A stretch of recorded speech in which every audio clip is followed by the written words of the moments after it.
Also, not to put you on the spot, do you know who picked the settings for this race? These are Thalane's settings according to the notes. So this is Thalane's pick.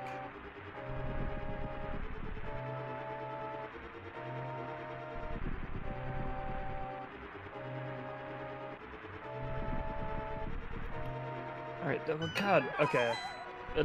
Such a weird settings that I'm gonna have to have a chit chat with. But yeah, they come up to the Uncle Assured Sword. Yeah, our runners are probably going to stay in somewhat sync, I guess, for a good bit, at least the first 6 to 7 minutes. And luckily, we get some bombs here in this first chest. That's going to make clearing out back of escape very easy. We don't have to worry about, grinding enemies to get bombs to potentially, leave 3 items in the back.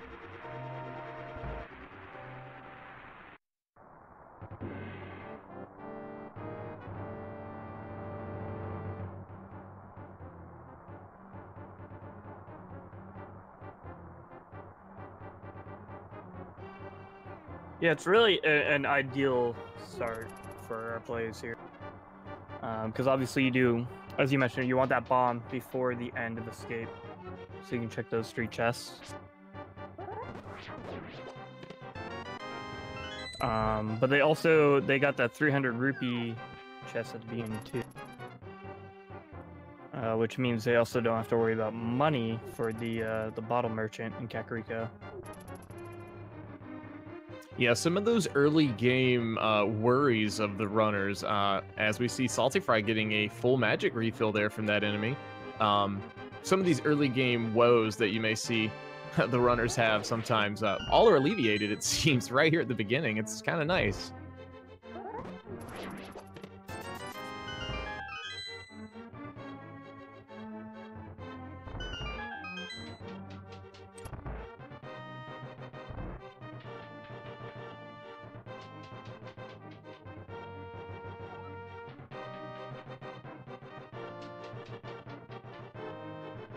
I guess the only thing we could really hope to see, just to go even faster, maybe we get a mirror here. And if we do, then we can just warp right back to the beginning of escape. And we don't have to walk back.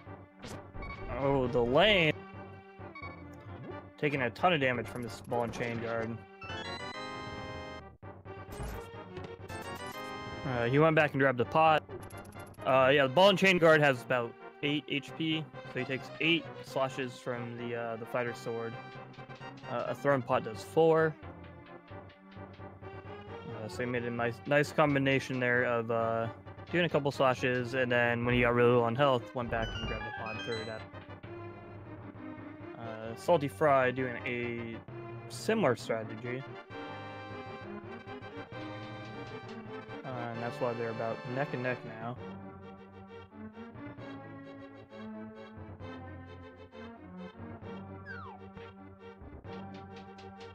Yeah, especially with getting those bombs. Both of these runners are on very good pace right now to get a fairly quick escape.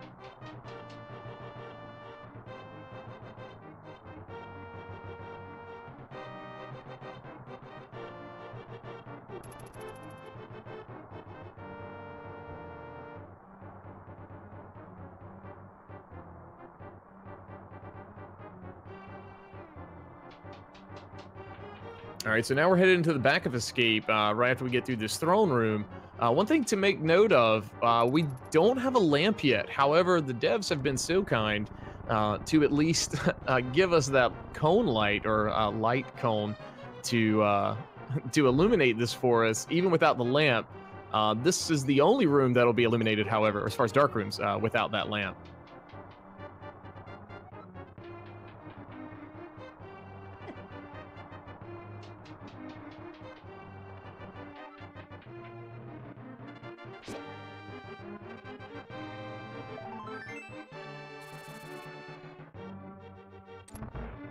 All right, and so far, Escape not really having a whole lot, just a piece of heart there in the Dark Cross. So we've got 4 chests left to check, 3 here in the bombable wall that's coming up, and that last one in Sanctuary, which is still kind of considered Escape.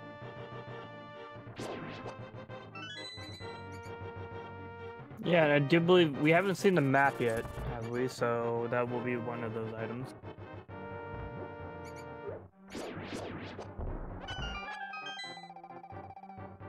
All right, thalane also getting a nice magic refill there. Let's see, 50 rupees, a heart container, and there's that map Swerve just talked about. So there's going to be an item up in Sanctuary, but we'll have to wait just a few moments to find out what it's going to be.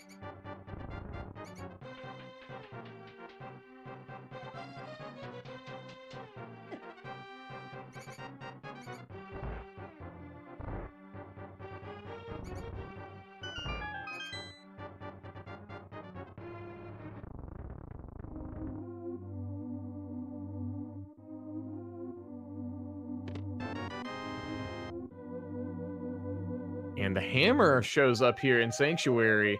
Now, that's useful because that's going to do tempered sword damage if they opt to use that instead of that, fighter's sword here. Also, it looks like Eastern is our green pendant for today. How very vanilla. But yeah, finding that hammer early on is very nice. As you mentioned, it does do tempered sword damage. It damages pretty much all of the bosses in the game,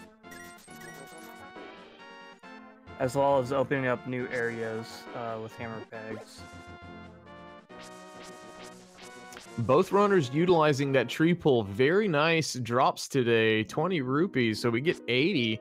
And it looks like just 300 rupees up there on the lumberjack ledge, so we don't have to, in particular, go do Aga 1 very early, at least for now. Yeah, there's definitely no rush to kill Aga unless by chance it becomes the access to Dark World, but that is a very low chance at this point.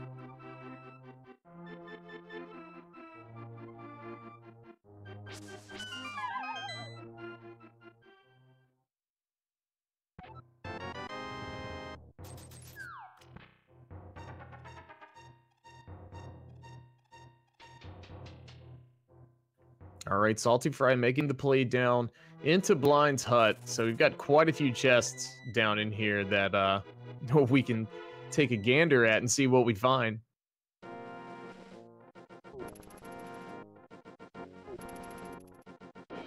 And there's the flute. That's a very nice spot to find the flute and the boom.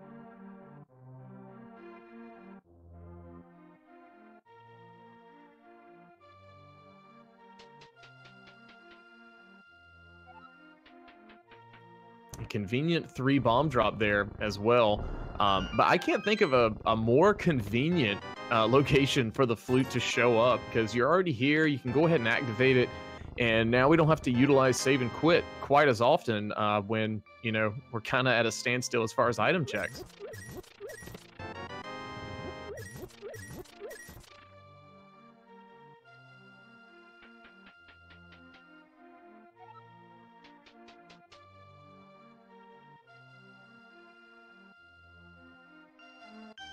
All right, the well so far only has some money for us. That's more money. There's a blue goo, so there's our first jar. That's also a great place to find a bottle because we're obviously going to want to visit Sig, and he's right here.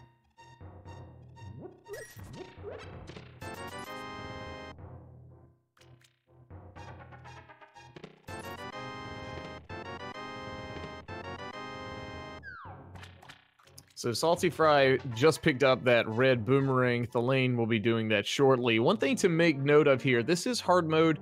So the blue mail they have is going to be the highest armor we find, and that boomerang is not actually going to stun enemies. So we probably won't be seeing too much use out of either boomerang unless it's for crystal switches.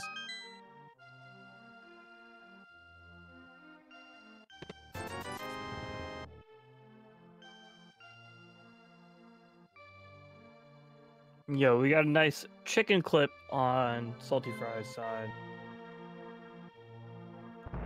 Throwing that chicken just as the bomb exploded. It's always super nice to see that. Oh, and there's the glove too. So that's 2/3 of our items that we need basically to get into Dark World. We just need that moon pearl now.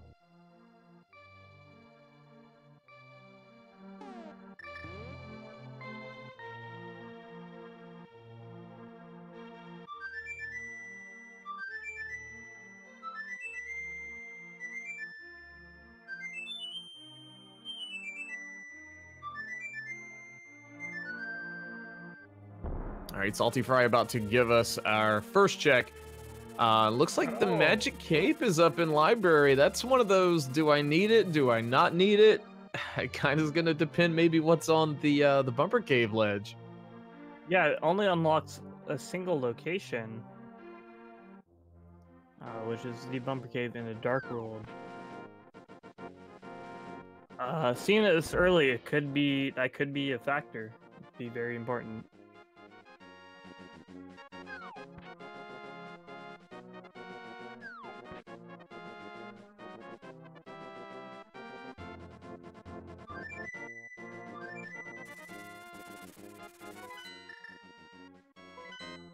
All right, both players making that play down into the South Shore area. saltyphry just a little bit ahead as far as checks go. Let's see, looks like we just have a piece of heart on the outside of the dam today. saltyphry going to forego that and head on over to the mini Moldorm cave. It's also interesting to note, you did point this out, that the blue mail is the highest that they're going to get from this, and health is limited in hard. So the fact that it both skipped a full heart and then this heart piece here could be interesting. Yeah, it depends on how many more full heart containers and heart pieces we're going to find along the way. You know, sometimes in hard mode, you're going to get almost every single one of those hearts, which is 14 in this case, but as far as like maximum health. But sometimes you don't find too many of them. You know, it just kind of depends on how the items fall, so you may not want to forego them too often.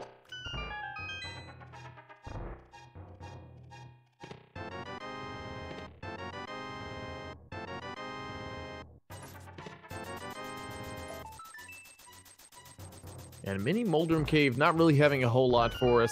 saltyphry making the play over to the Ice Rod Cave. We'll see if we find anything there. Otherwise, South Shore looks to be almost a complete bust.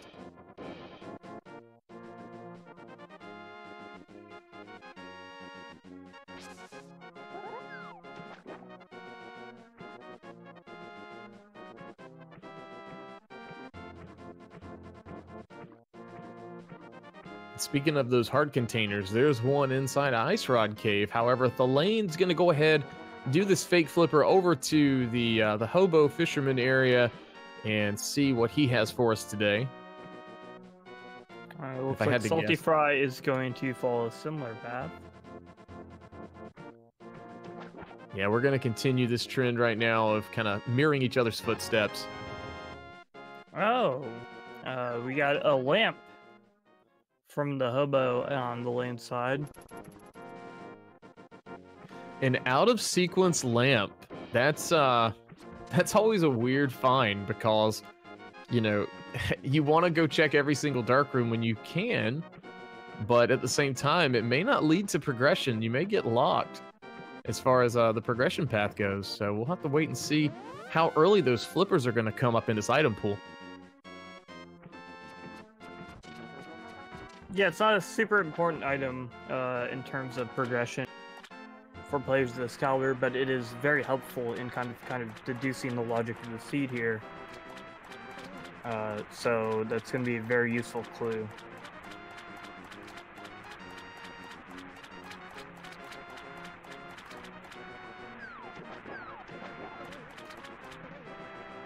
All right, and Zora's ledge was just 20, I believe, and Zora was only that shield. So saltyphry foregoing that shield. Also with hard mode, speaking of limited armor earlier, it's also a limited shield. So if you get that fighter shield, the highest you can go after that is going to be that red shield.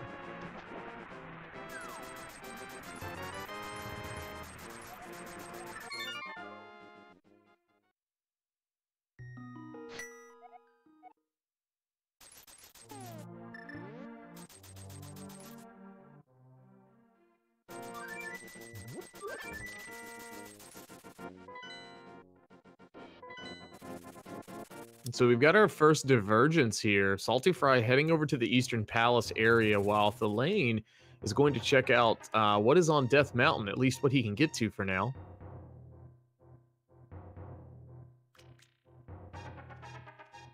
And there's that moon pearl. Which means saltyphry does have full access to the Dark World now.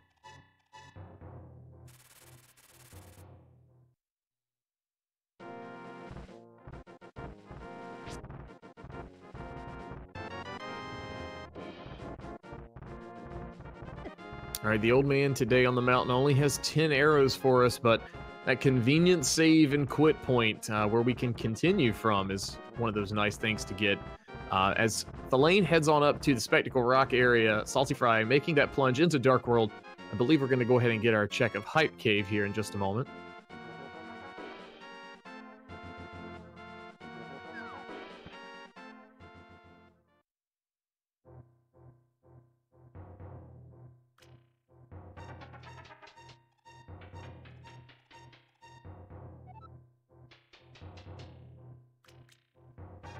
And two good items here already. On the lane side, we've got Bombos. And the only really good item in Hype Cave, it seems, is that hook shot for saltyphry. So hook shot's going to be a nice little bit of progression there.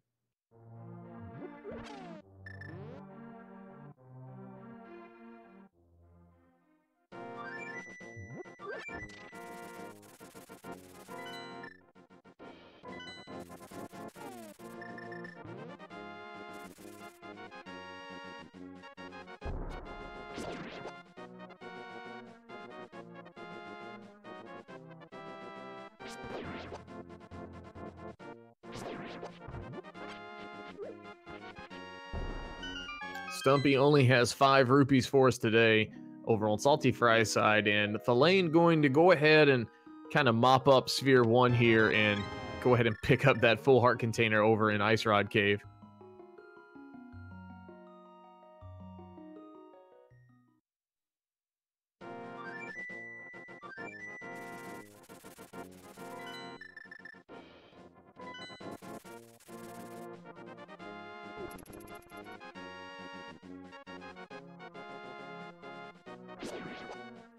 And chat pointing out something that I missed there. Looks like the hint that Thalane got was that there's only 2 things of cash over on the left side of Swamp Palace. So if we do have to make that play into Swamp Palace, that's very useful information, knowing that without a doubt, you can go ahead and skip left side.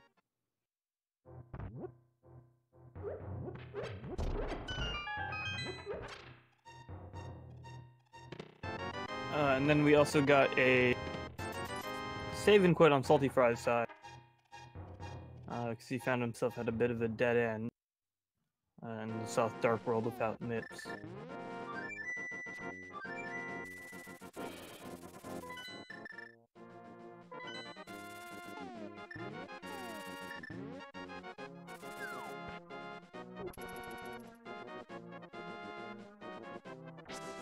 This is going to kind of be convenient, I guess, for saltyphry. Already have checked, Hype Cave, got that hook shot, and now we'll actually be able to go ahead and route in East Death Mountain in one go. So I know Thalane, when he picks that up, is going to be thinking, man, I wish I had that like 5 minutes ago.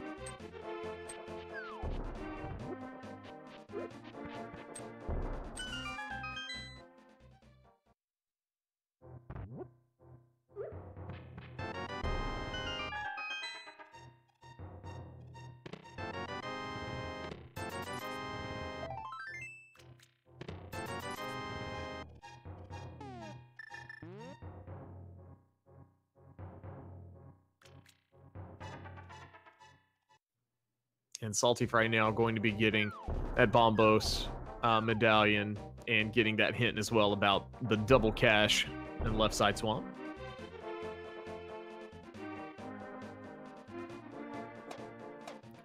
And then he does have that that hook shot and hammer in hand, so he's probably gonna hook shot over to East Death Mountain, check all those locations, and then clear out Hera.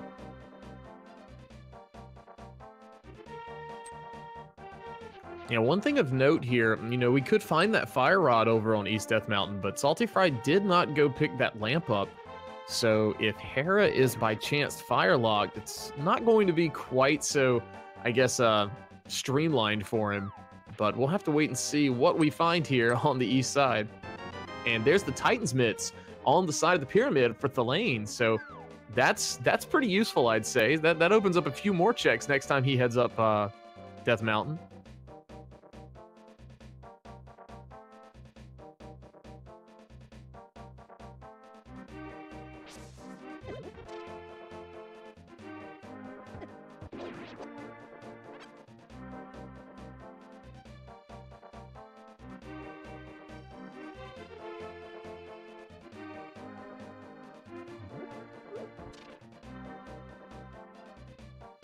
So thalane is going to go ahead and route in the catfish. Let's see what we find there. Meanwhile, saltyphry not finding a whole lot here in Paradox Cave.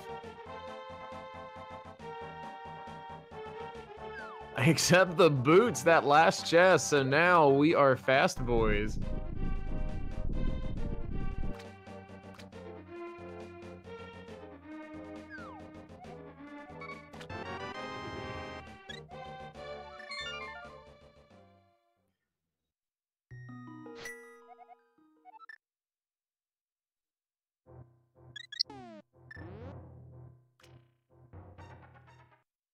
All right, and it looks like just a big 20 up there on the floating island. Thalane now, after checking catfish, heading up Death Mountain, going to be heading to that east side. Shouldn't be too terribly far behind as far as getting the boots.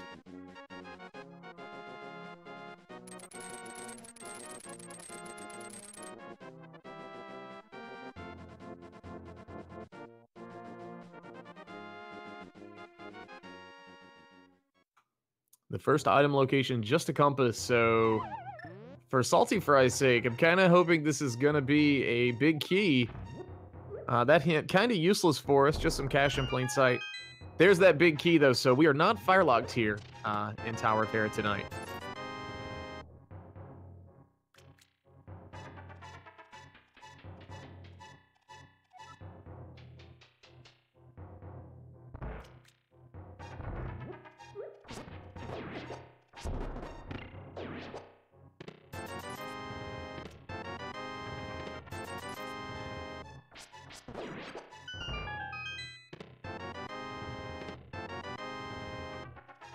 And there's those boots for the lane.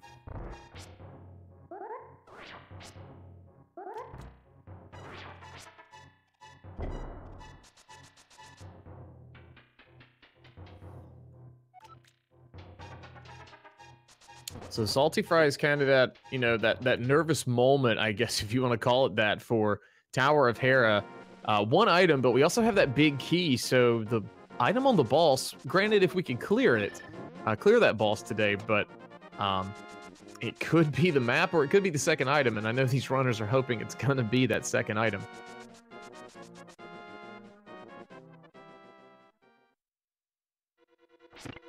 And it looks like we just have Vitreous for the Tower of Hera bot.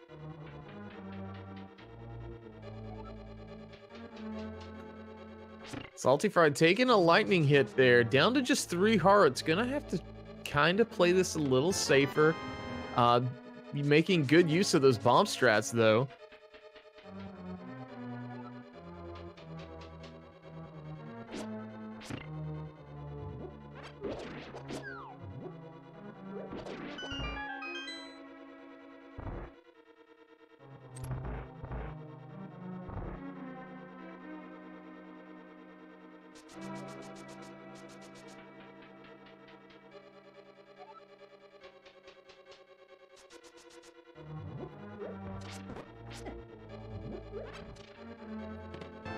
Oh, it's such a close call. All right, he's got the right 3 down.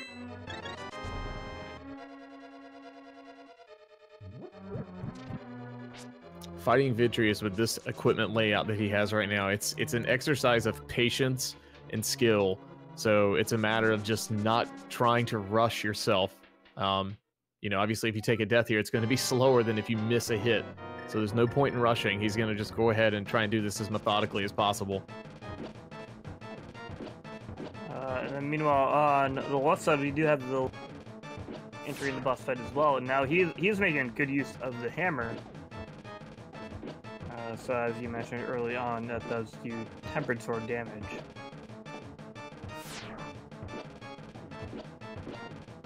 Yeah, I really like these hammer strats from thalane. The big difference, I guess, would be is just you really have to make sure one of those doesn't come up and hit you. That hammer hitbox is so small.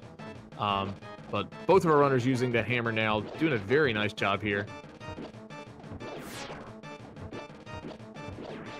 Yeah, it looks like the lane is probably going to make a lot of lost time just from making this boss fight much quicker. Yeah, down to just one eye over on the lane side as far as the small eyes go. And I believe saltyphry, yeah, there's the final hit. Saltyphry, very nicely done, taking down Vitreous, but is only awarded with that map.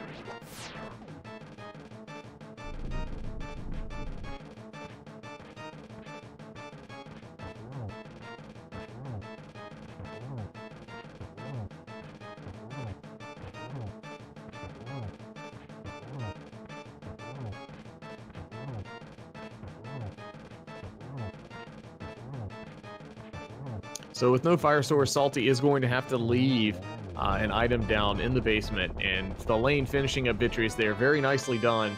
We'll have to wait and see if thalane is going to decide to make that play down to the Hera basement. That is quite the time sink. Meanwhile, Salty is checking out that spiral cave.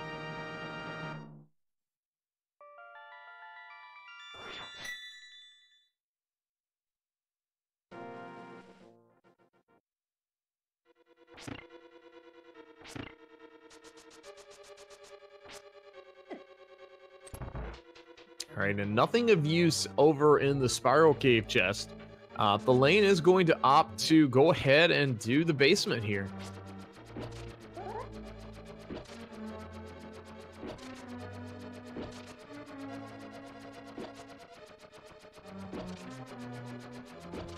You know, early on we said that in standard Randomizer, the only thing that's, randomized, I guess, is the bosses. However, these tile rooms are also randomized, and looks like we're getting a nice new pattern here.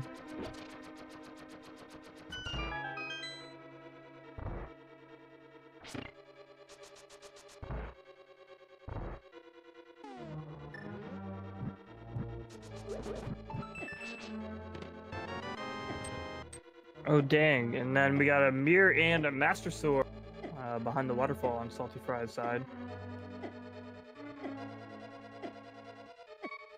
Definitely the more quality find of the two runners there, unfortunately for thalane. Just that red shield, but does have the Titan's mitts, so we should be able to make a play into the Dark Death Mountain and see what those places have for us.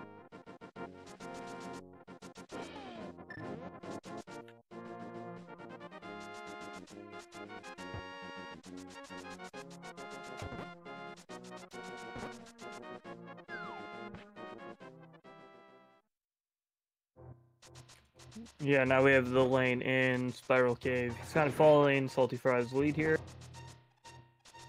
saltyphry picking up the magic cave from the library.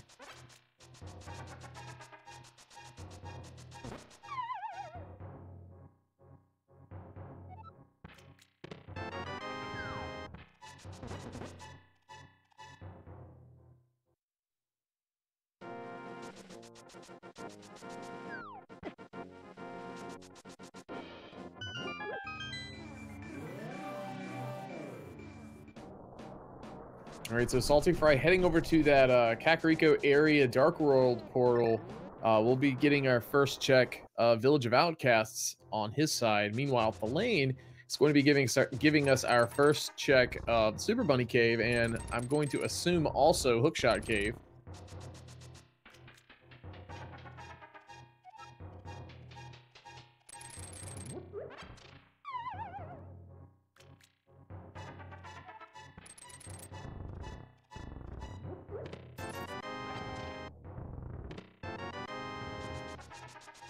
And there's the ice rod. That's kind of useful. With Randomizer, you may not encounter a Trinex, but if you find ice rod, it's not in the trash pool, I guess, then most likely we're going to probably see at least one of them.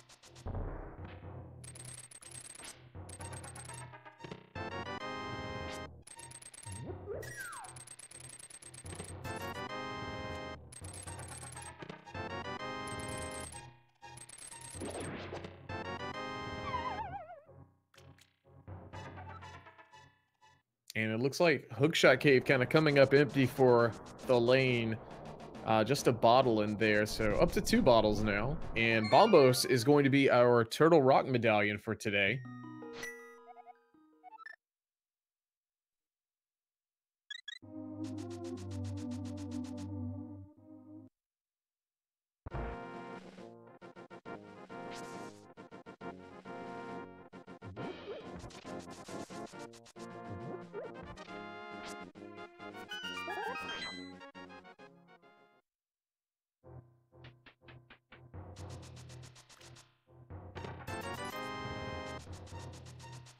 And both of our runners just picking up big 20s at their respective locations. saltyphry making that play down into Thieves Town. Thalane going to go ahead and route in these Light World checks as far as the boots go. So I expect to see Bonk Rocks coming up right now.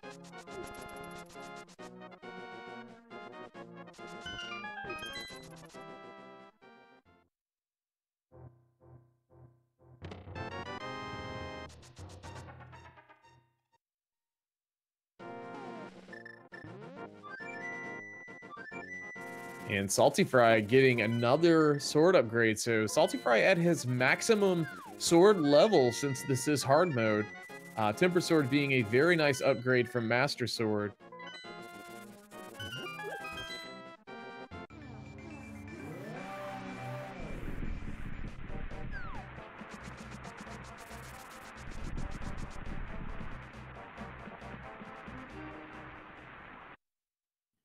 And we do have a Moldorm in Thieves Town. I do like this play from saltyphry. Heading right into the boss room to kind of see what the boss is.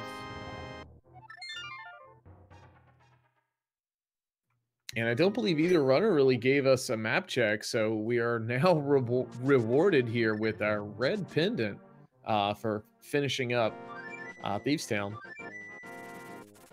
I wouldn't be surprised. I was gonna say I wouldn't be surprised if he went right back in, but that's clearly not what he's gonna do. So.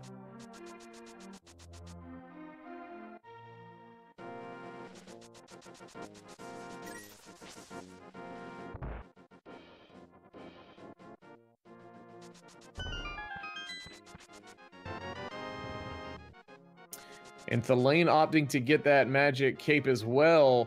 And it's going to be a good call here, as we see on saltyphry's side, that Cane of Samaria is up on that bumper cave ledge. Yeah, a good call on both of the players' parts here. Again, when you see something like the cape early on that only unlocks one location, you typically want to pick it up just because the game usually gives that to you for a reason.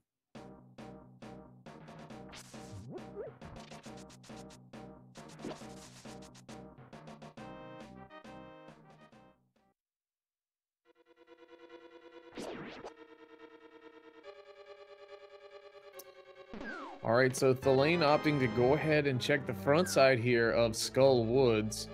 Meanwhile, saltyphry routing in that northern light world area with the dark world area, since we picked up that mirror in the waterfall area.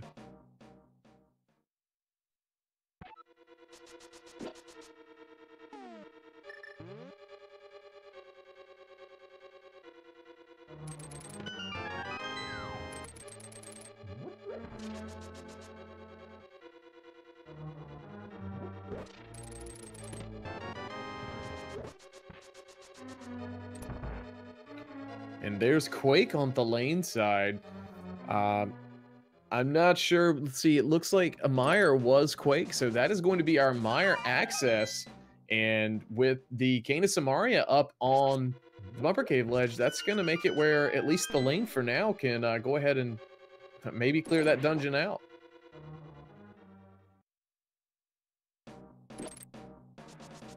Yeah, and that might be an issue for saltyphry, honestly, because the fact that he opted to kind of skip the early Skullwood.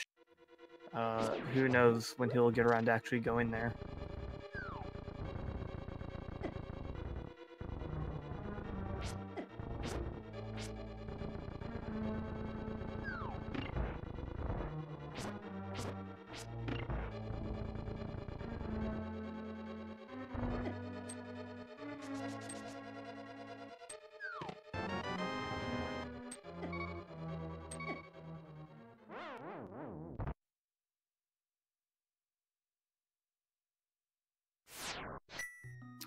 All right, it looks like saltyphry is going to be making that play over into Palace of Darkness. Quite a bit of item checks here, so I'm not sure if they have a potion. I don't believe that first one was a blue goo, so we could potentially see a right side potion glitch here, since we don't have that bow.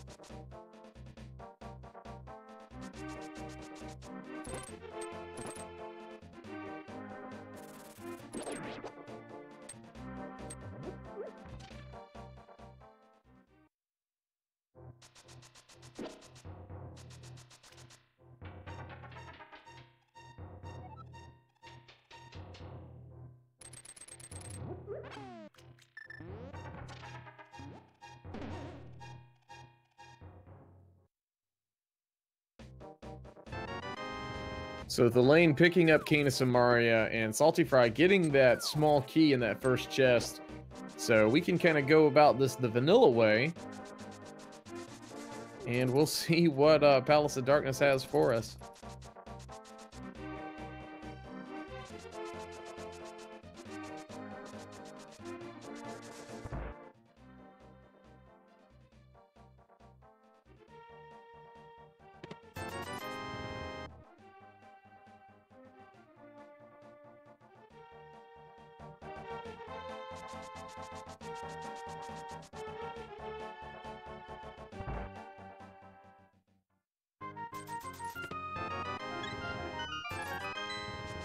All right, so saltyphry getting that big key in the vanilla big key spot there for Palace of Darkness. So we may see a dark room, we may see a hammer up here, but at least we can at least potentially get to that big chest.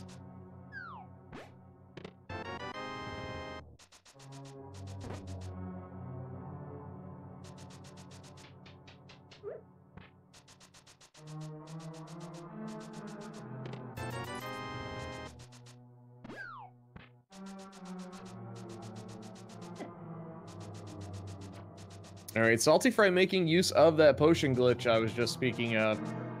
Once you kind of offset that camera and get those enemies all off of screen, the game thinks they're dead, so that door just opens right up and you can pass right along.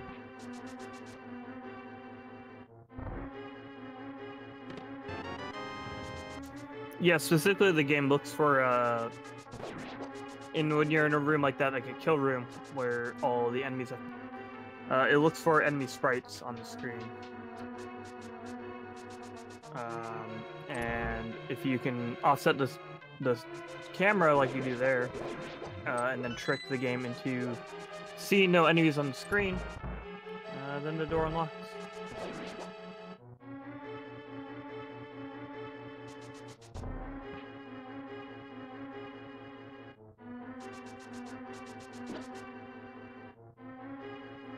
All right, so thalane is going to opt to make the play deeper into Thieves Town.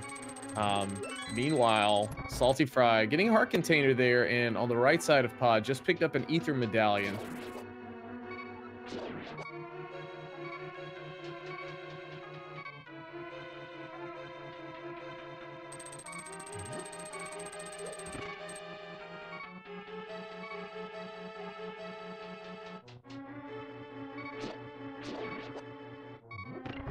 And it looks like just a small key and a compass in the dark basement of Pod.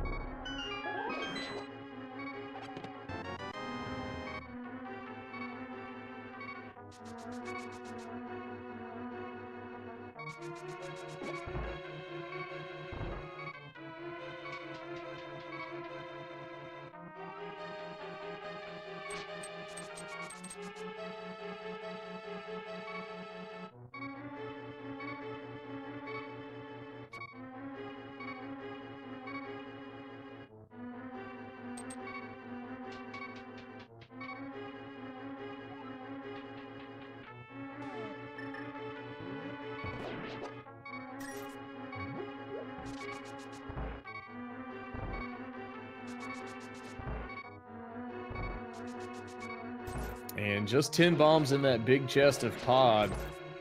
So not a whole lot there. Meanwhile, thalane still continues to clear out the basement area of Thieves Town. Going to be probably heading over to check the big chest since we got that small key.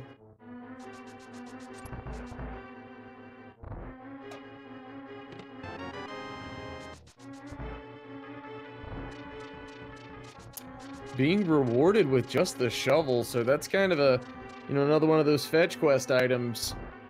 Kind of like the cape, so is it going to be worth checking that out? We'll have to see if thalane decides to route that in.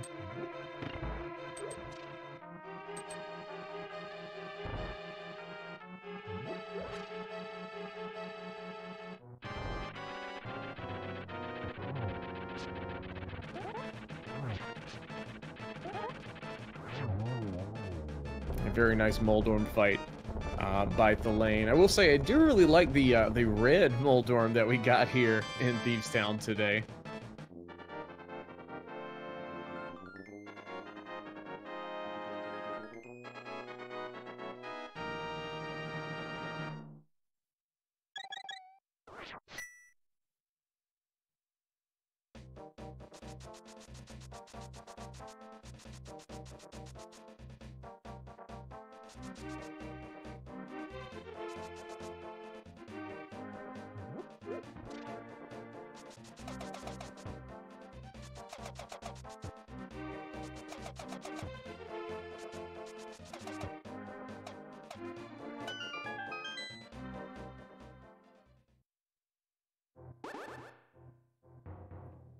And the Hammer Peg game just has another bottle for us today. thalane gonna opt to not pick that up.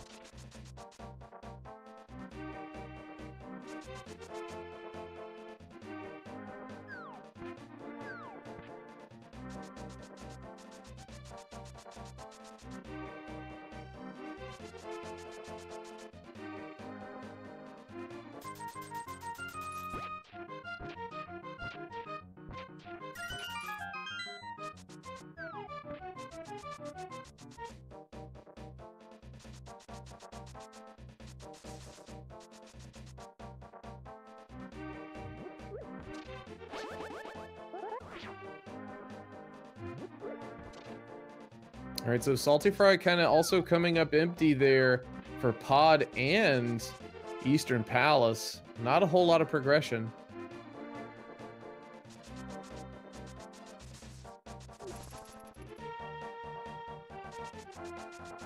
Yeah, for sure. Not finding much over there, and then he also didn't go and check Pyramid or the East Dark World. So that actually could be like a very, very, very huge deal. Yeah, that could be very costly as far as time goes. Thalane is going to opt to go ahead and check this shovel spot.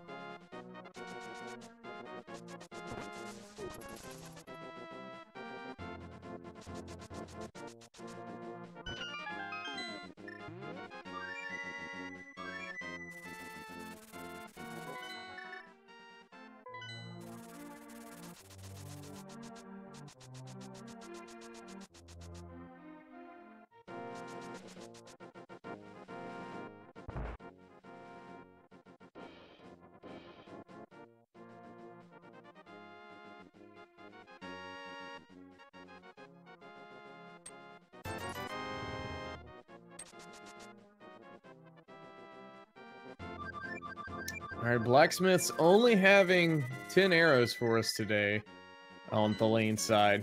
But now thalane going to go ahead and make this play over to the Mire area. Has that Cane of Samaria, also has the Quake Medallion. So depending on what our boss is, we can go ahead and full clear this as well.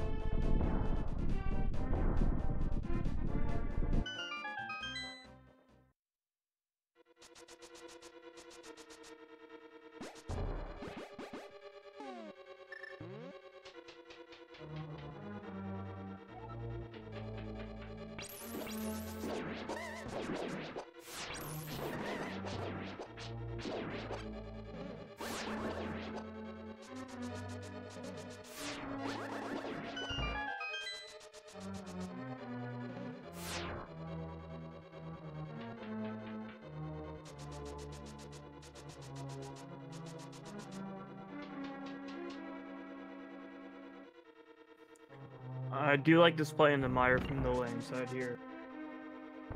There's only 2 items in here, so odds of him finding progression aren't particularly high, but he knows he already has to figure this out anyway, and he has the items to do so. Yeah, I don't believe we've gotten a hint yet for the specialist chest, or the purple chest rather. So the play here in Mire is one of those that it's got value. See, we were talking about there's the flippers. So huge value there. That's going to put some things back into logic. If he decides to go ahead and check out that waterfall ferry that saltyphry's already been to, he'll be getting another sword upgrade and that mirror, which will put Swamp fully in logic for us.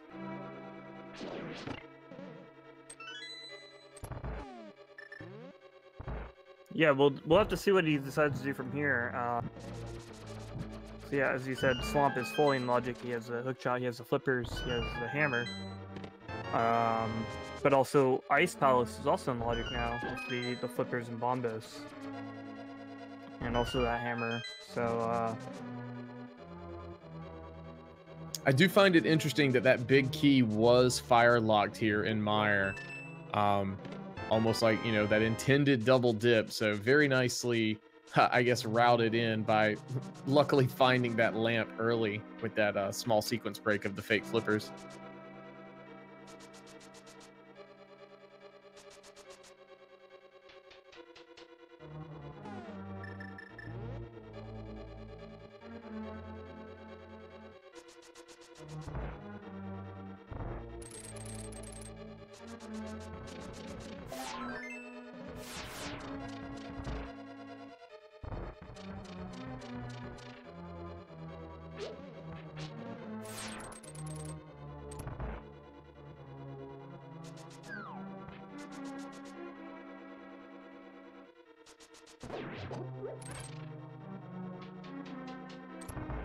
and it does look like saltyphry is about to get his Titan mitts over there on the right side here.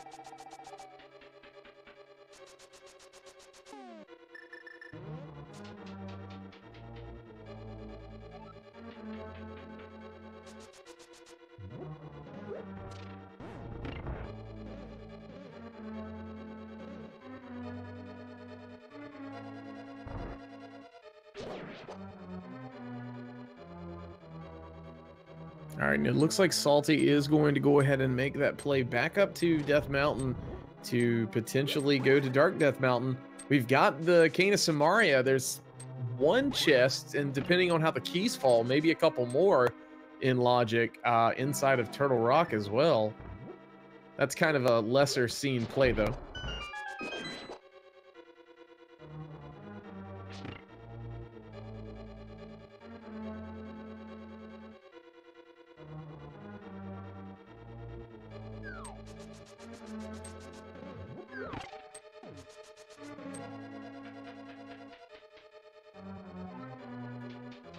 All right, so while Salty is in Super Bunny Cave, going to be getting that ice rod there that we saw on Thalane side. Thalane heading in to find yet another Moldorm here inside of Misery Mire.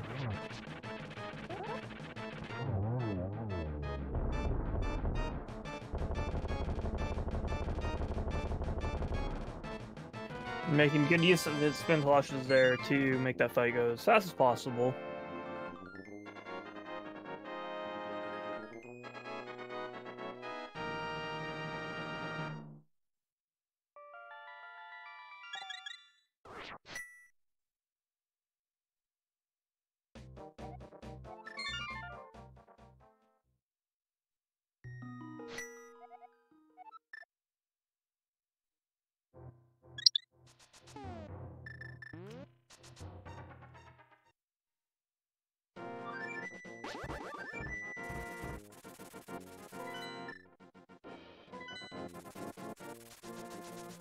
All right, so thalane making the play to flute to 8. We'll see if he decides to go ahead and check Waterfall Fairy. Looks like he's going to leave that and head directly into Ice Palace.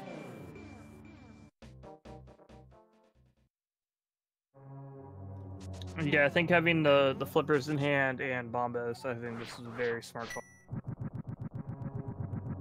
Kind of like the logic is pushing him in this direction, and he's just following it. Oh yeah, for sure.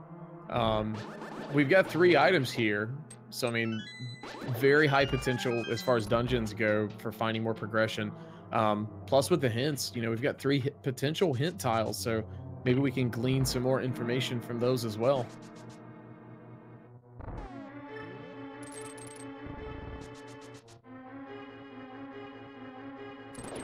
Yeah, for sure. And saltyphry looks like he's probably going to be kind of hot on his tail. He's going to go here. He's clearing out desert because that just makes sense. And then he'll probably mirror back over and clear out Mire, where he will find his flippers as well.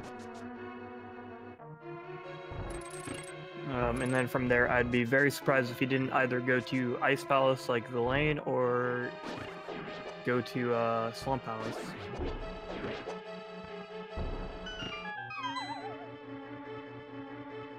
Yeah, as far as weighted chests, I really do like that Swamp Palace play, even though, you know, we do know from a hint earlier in this seed that 2 of the items are just cash, and luckily we know those are both on the left side.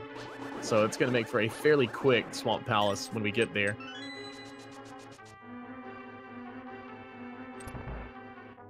Oh yeah, that's a very, very good hint to find.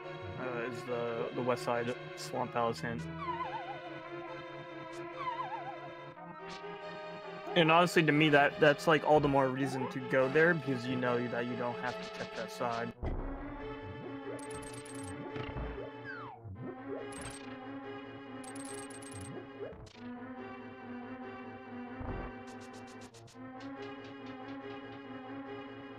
So it looks like our second desert item is on the boss, but with no fire source, saltyphry gonna have to head back over to Mire.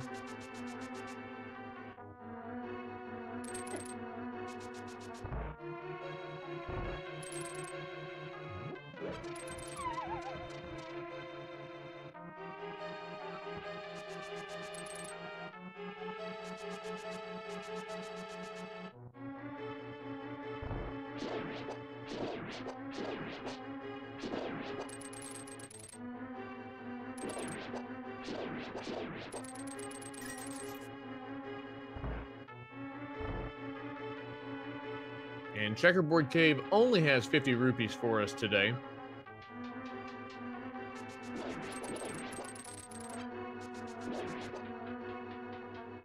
Oh yeah, that's very, that didn't even cross my mind, is the fact that the lane didn't have the mirror when he went to Mire.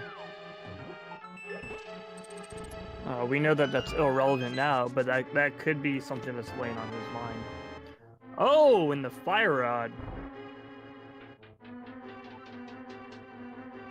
I'm beginning to lose the ability to count on my hands how many times I've seen the fire rod show up in Ice Palace.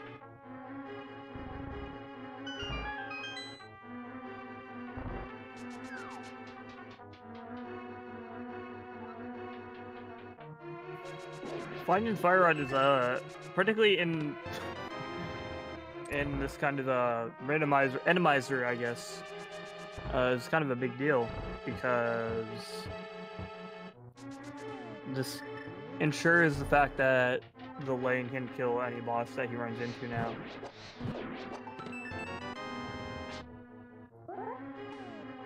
Yeah, for sure. And it looks at this point, you know, with our equipment loadout, we're just looking for that bow to hit go mode.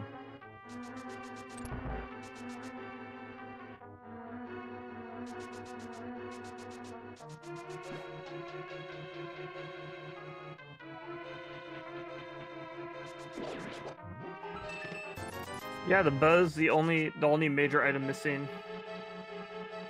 The lane will need to find the mirror still, because it is an all dungeon seed.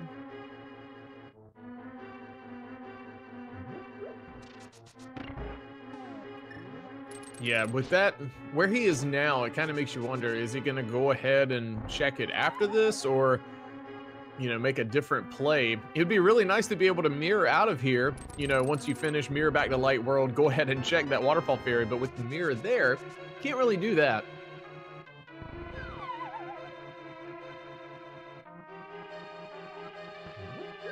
Yeah, that's a great point. He essentially has to save and quit after finishing this dungeon.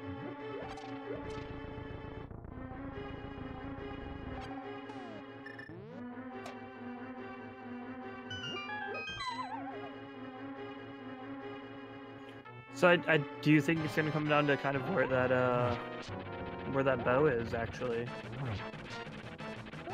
As we see thalane with another Moldorm, but yeah, it is going to come down probably to where the bow shows up. Like, who gets that first, and if thalane gets it, how quickly does thalane decide to make that play, you know, to go get that mirror? That's going to be the two key factors.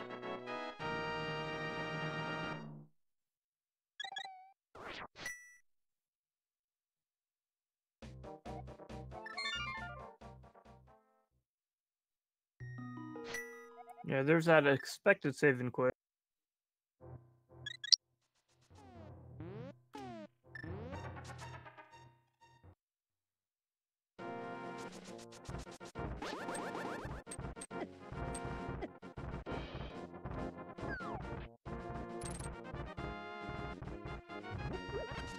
I do like this play from thalane. My assumption is going to be that he's headed to Turtle Rock.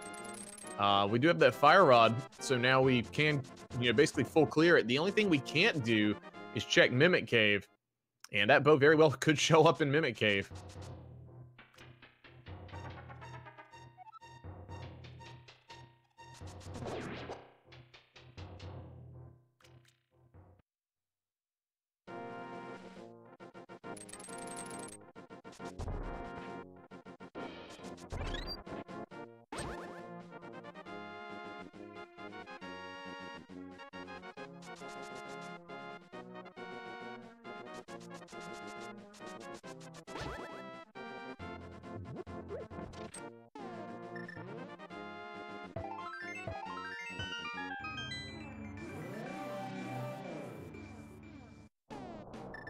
And just like Swerve said, looks like saltyphry going to be making that play over to Swamp, probably Ice directly after. But meanwhile, thalane is going to be headed inside of Turtle Rock.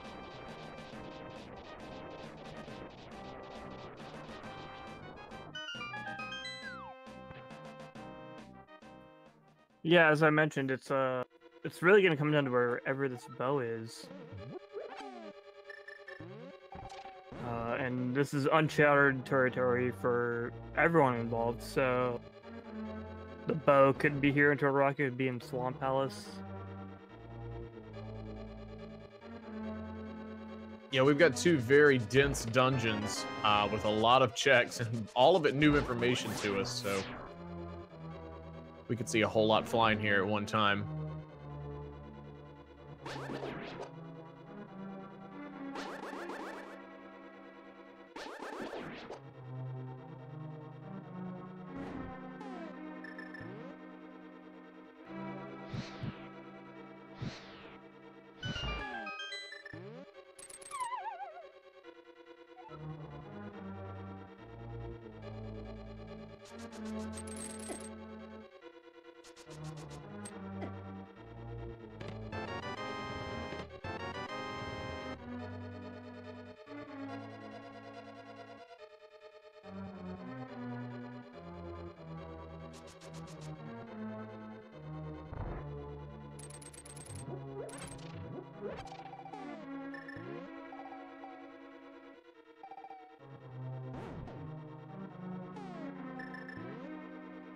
So if you're just joining us, there was a hint early on inside Spectacle Rock that basically said some cash and some cash was on the left side of Swamp. So neither of our runners are going to be making that play, you know, unless they just like wasting time.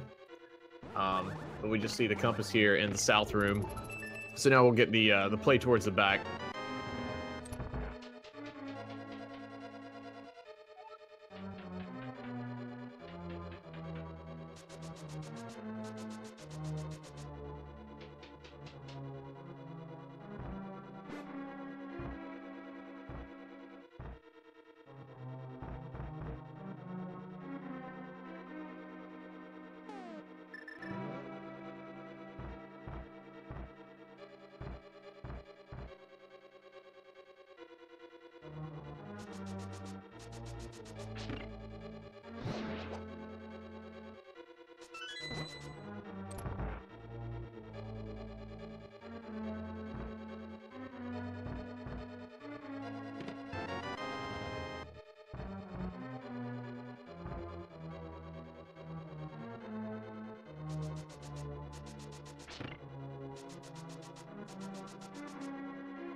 So saltyphry being in swamp did find that big key, did not opt to go ahead and kind of jump back to check that big chest.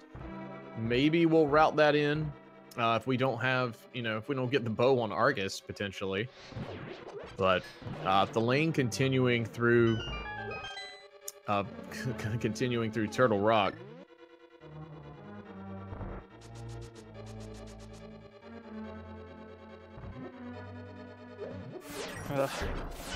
We have blind on saltyphry's side for Argus here.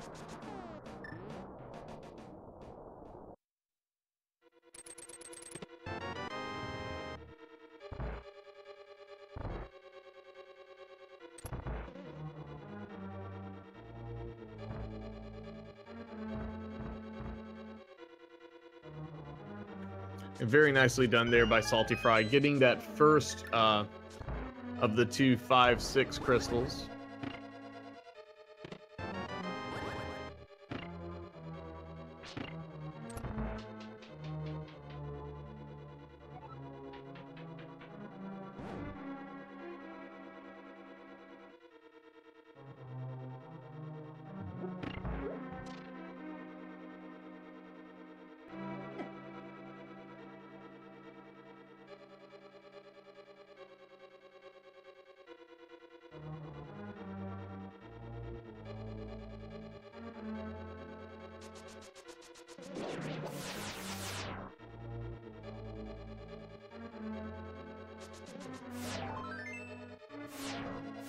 All right, just 10 arrows in the swamp big chest, but the lane is over on Laser Bridge. First 2 chests are nothing of value. There's that key to get to the boss.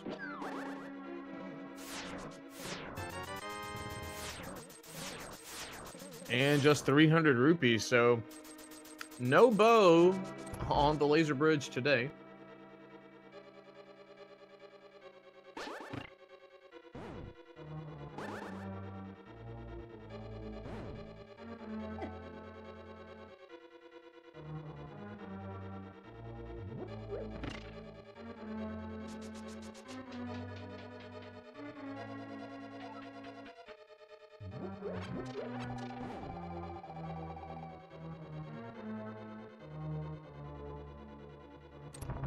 All right, Salty heading through ice.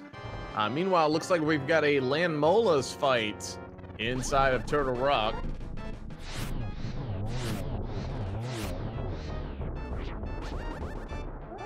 Dang, and he got a nice... It was almost a quick kill. He got 5 of those 6 fire rod shots off.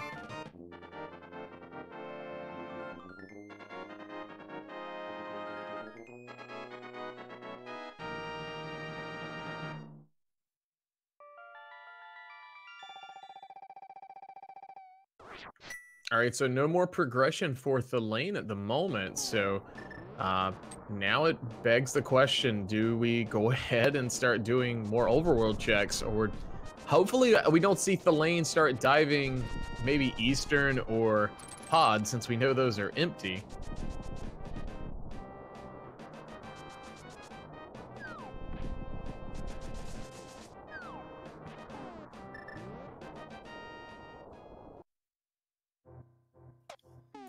Yeah, again, the big thing that he's looking for is that bow, which we have no idea where that could be at this point.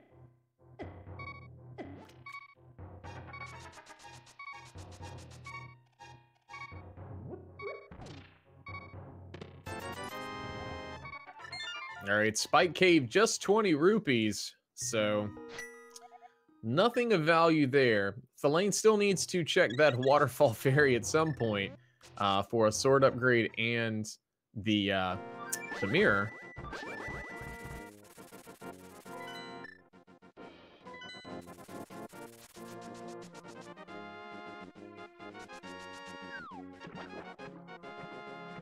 And it looks like Thalane is finally going to make that play.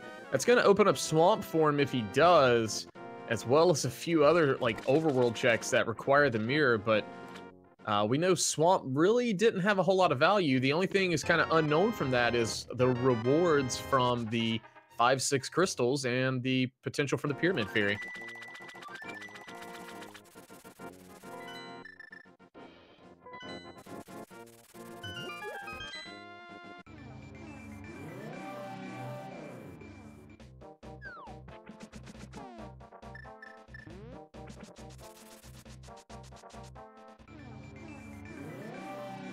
Saltyphry now picking up that fire rod on his side.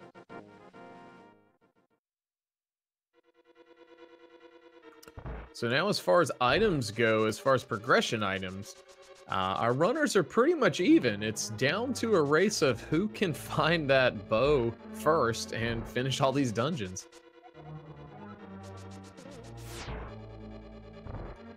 Yeah, they're both just looking for that bow. And I know if I was on Saltyphry's, like in his state of mind, like I would assume that it's gonna end up being in Turtle Rock because everything ends up in being Turtle Rock. So you have to assume that he's gonna go there next, which I think gives the lane a small advantage since he's already cleared that.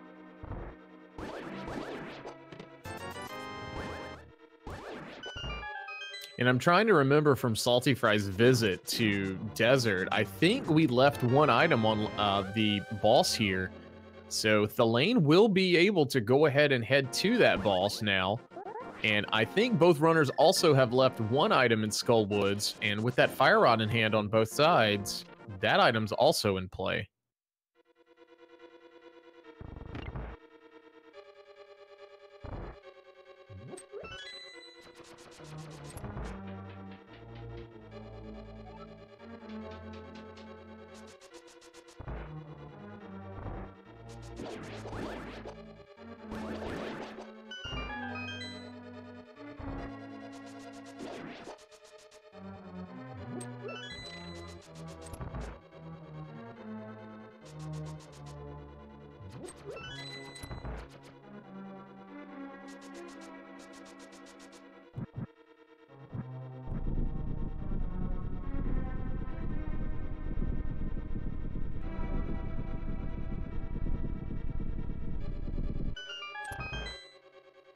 All right, and Desert has Armos Knights for us today. This is clearable without the bow. It's just going to be a little slower than what you want to do normally.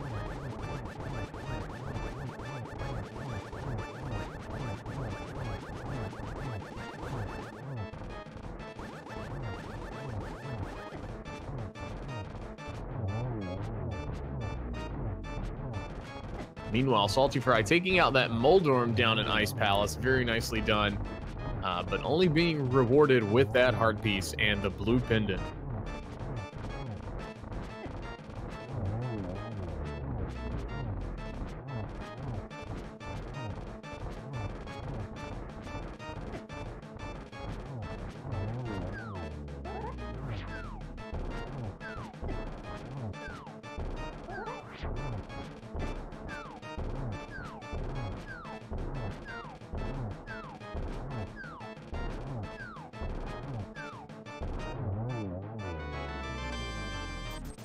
And that second item in Desert, only a big 20. So Thalane being rewarded with that and another crystal. Meanwhile, Salty headed back into Misery Mire to go ahead and finish that up.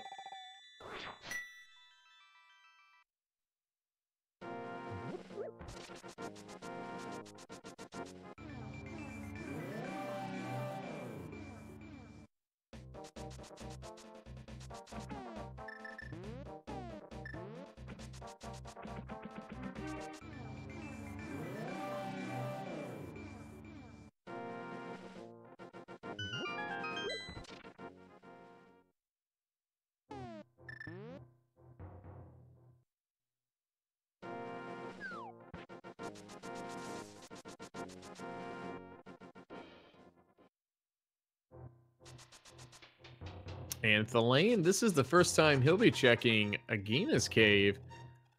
Thought he had already done this, but apparently he has not.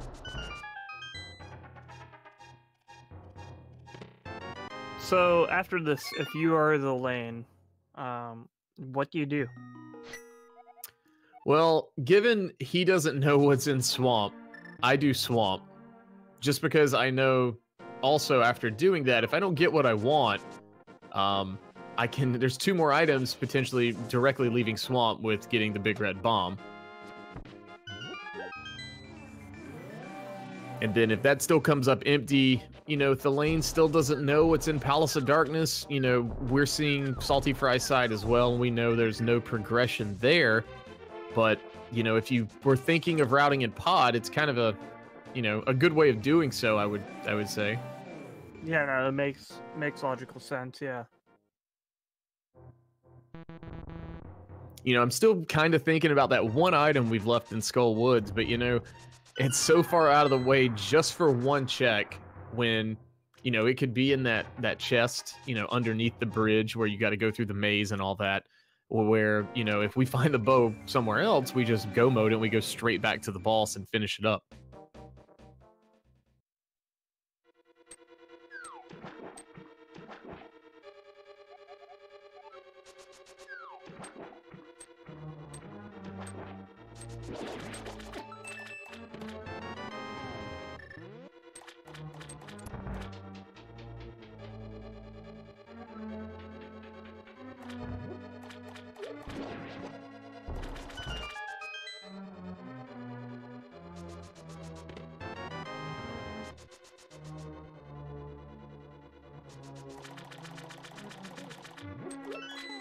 I will say it will not surprise me in the least if we do see Thalane full clear this, except left side, knowing it's just cash, and then coming back in just as saltyphry did to get that big chest. All right, and saltyphry has already taken down the Moldorm in Misery Mire. Very nicely done. Going to be rewarded with his second 5/6 crystal, so it'll be interesting to see if saltyphry decides to go ahead and make the play over to get the big red bomb and check out Pyramid Fairy.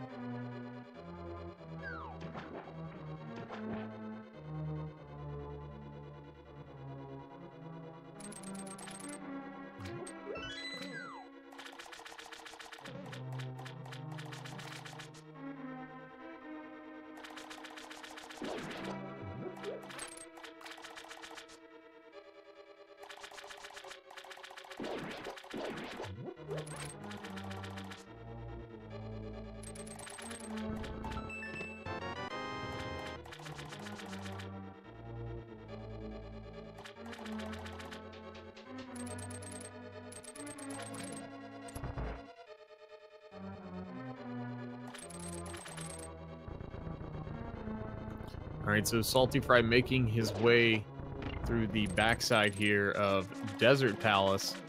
Meanwhile, Thalane's in the backside of Swamp. And we're going to have that slow and painful Armos Knight fight come up here on saltyphry's side.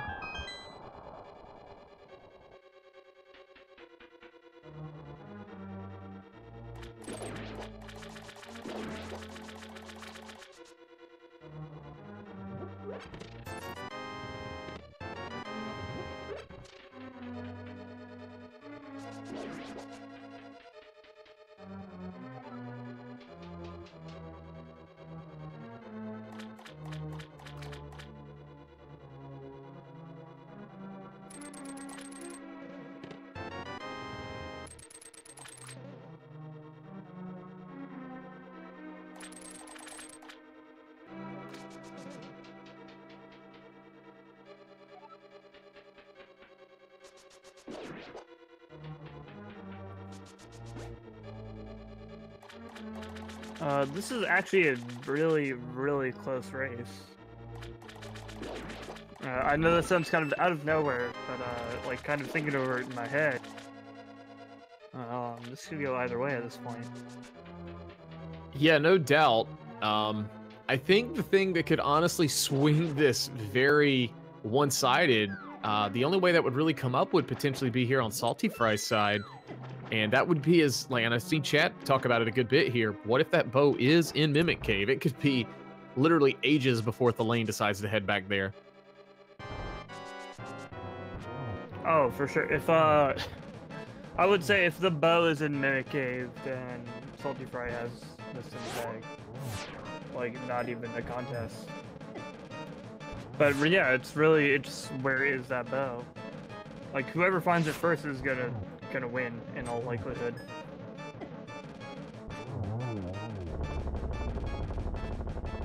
All right, thalane doing a nice job of taking out blind here in Swamp Palace. Just a heart piece, and did go back up and check that that big chest. So that is already taken care of. So I'm anxious to see if he's going to go ahead and go for that big red bomb.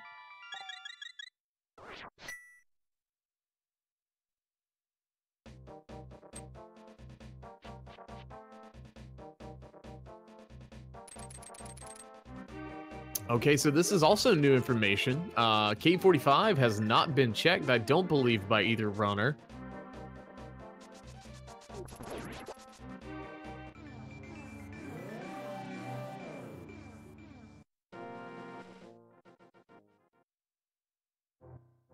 And Merry Christmas to thalane. There's the bow inside K45. So in an hour, 18 minutes, thalane is officially in go mode.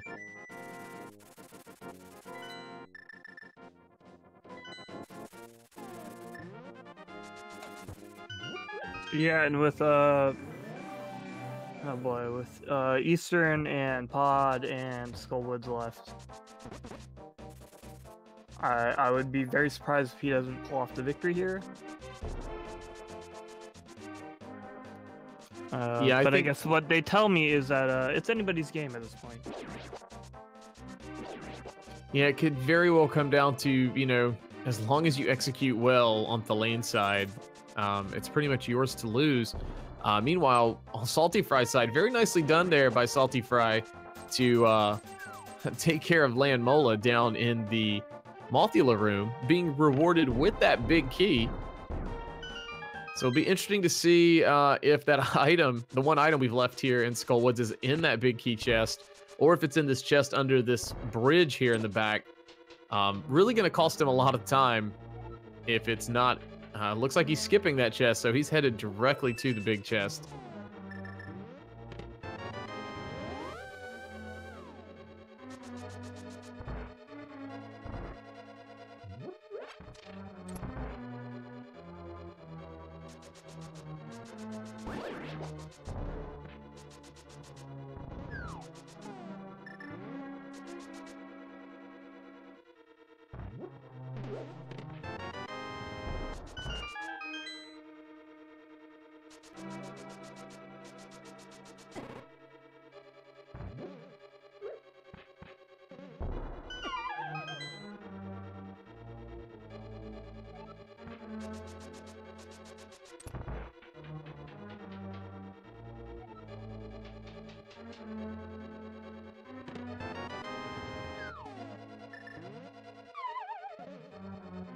And thalane picking up the big key, so now we just need one small key.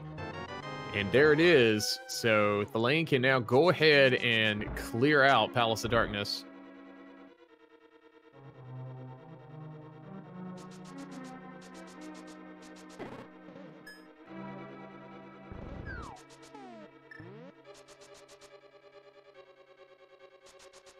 You know, for as long as saltyphry has had that mirror, if he just would have, like, the cards would have fell just right to route in K45 with it, you know, we'd have had the bow forever ago. Salty would have been in go mode, you know, ages ago at this point.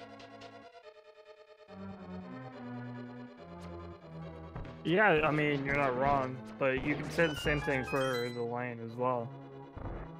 Oh yeah, no doubt.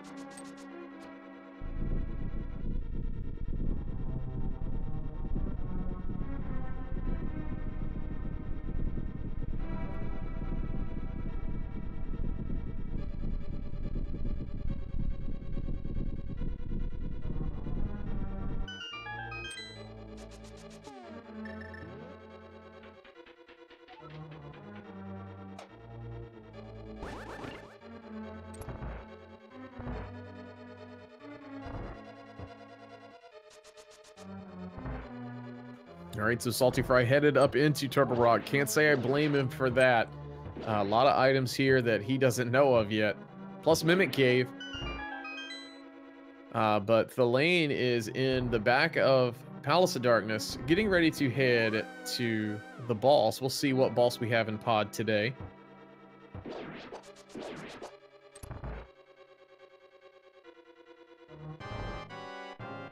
And we get another blind. So this is our second blind of the seed.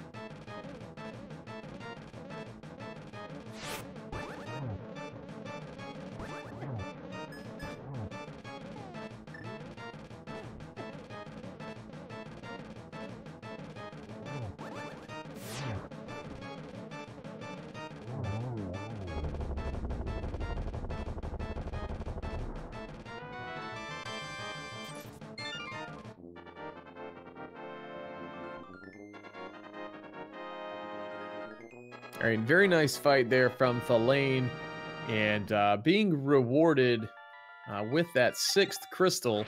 So we're just a mirror away from Eastern Palace, which will be our final pendant.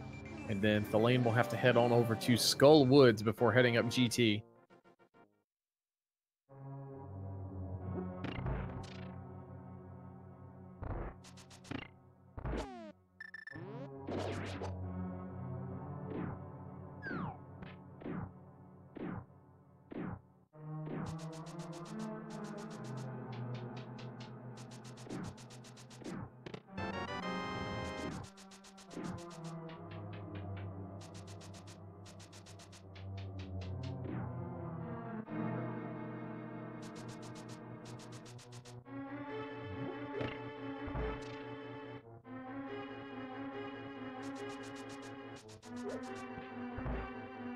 And if I do recall from saltyphry visiting Eastern, I believe the next chest that Thalane is going to run into is going to be that big key. So nicely streamlined here for him.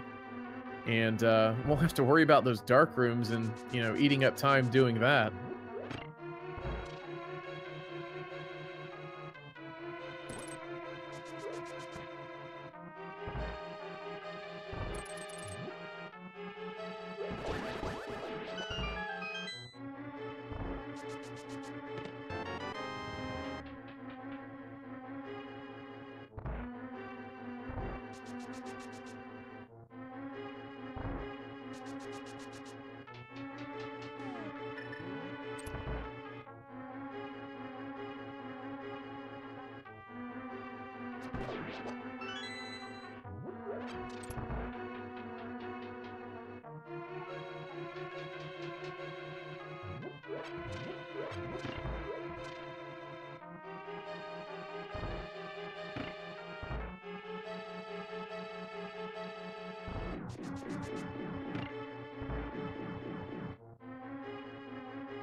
So we did need still that bow to get to this boss, but we may not need the bow, obviously, to fight this boss.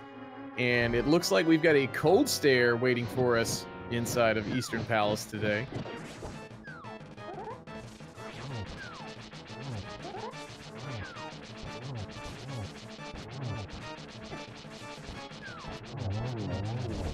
Yeah, and that was a very smooth fight from the lane.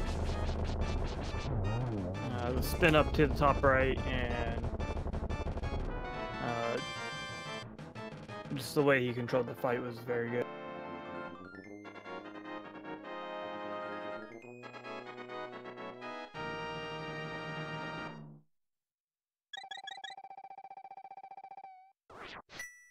And we saw over on saltyphry's side, the Mimic Cave that we were speculating so much about, just 5 rupees.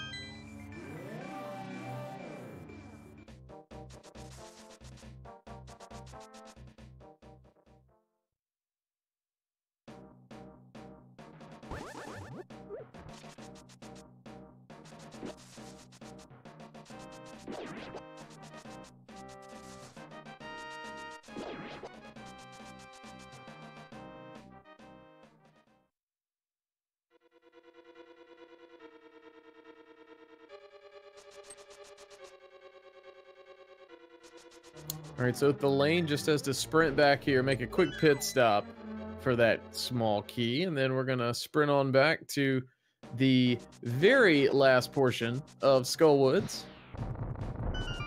And then thalane will be able to go ahead and take on Landmola's, which is waiting for us down here.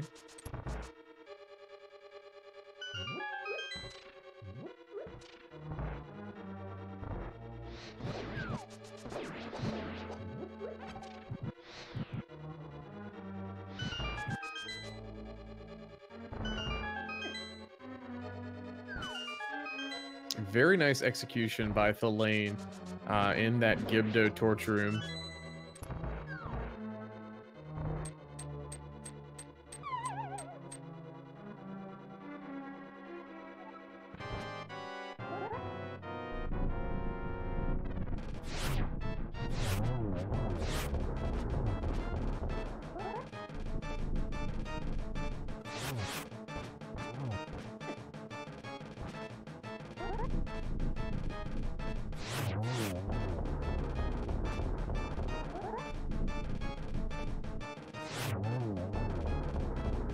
All right, very nice fight by thalane to finish that off. And now we're headed up to GT, and I believe we have a game we like to play, don't we, Swerve? That sounds familiar. I do believe the game is where you try to guess where the Getting Sour Big Key is going to be. I believe you have a, what is it, 0, or I guess 1, because 0 doesn't make any sense. 1 to 22.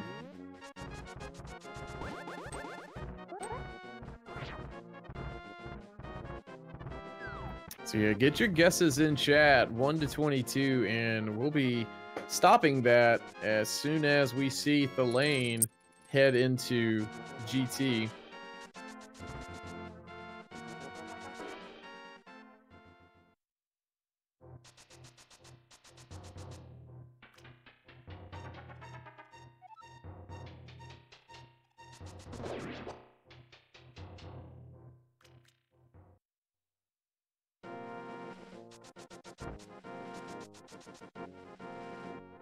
Ooh, and it looks like saltyphry is going to opt to make that play to get that item that he orphaned down in the Hera basements. So this is going to cost him quite some more time.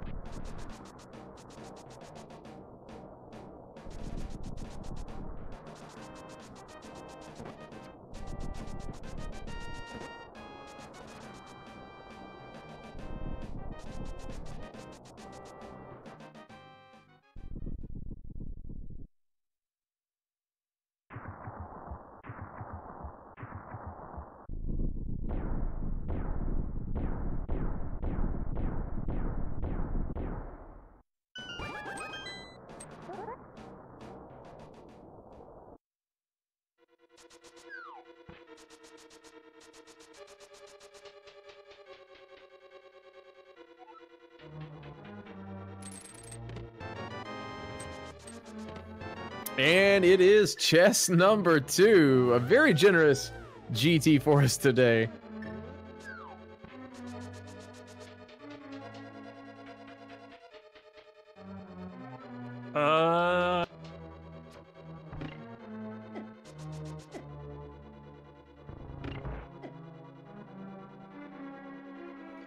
So it's a very close race, I think. And anyone could win. But having said that, it is very much thalane's race to lose. Yeah, this is kind of gone downhill for saltyphry. Very one-sided in thalane's favor. Do want to give a quick shout out and a congratulations to Malacrus. Hopefully I'm saying that correct, for winning the GT Big Key guessing game.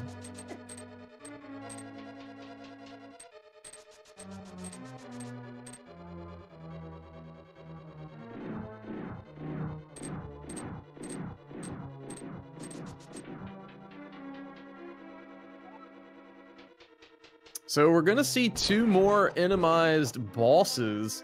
The gauntlet should be fairly straightforward, you know, NMG strategies. We've got the ice rod, so if we were to run into Trinex in the Landmola 2 room, we're covered. So we're pretty much well equipped to go ahead and just take out whatever may be waiting for us.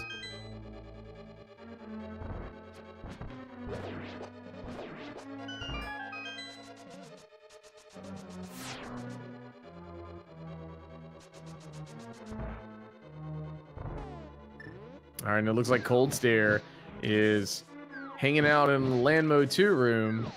It's a nice little interesting pattern Randomizer gives us on the floor there. And we still do have the Medusa head on the bottom left firing at the lane.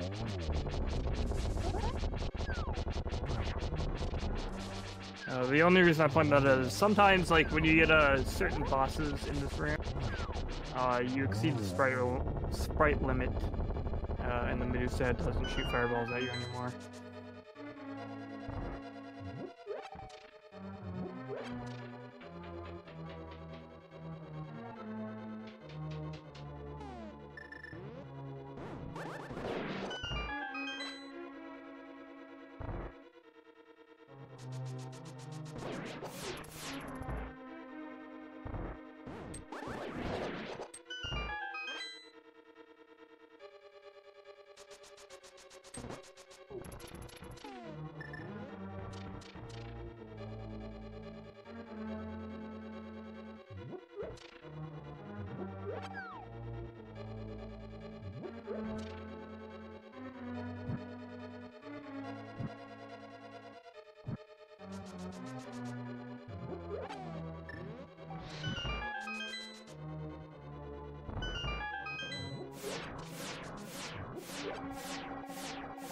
And it looks like saltyphry now is going to be doing that lumberjack chain, or rather the blacksmith chain.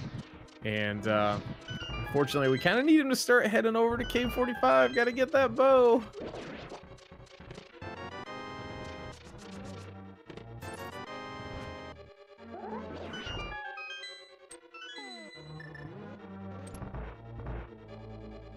And Swerve, you mentioned it early on in this race about the health potentially being an issue.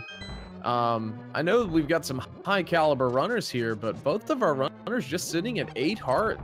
The lane heading up to the end game at this point.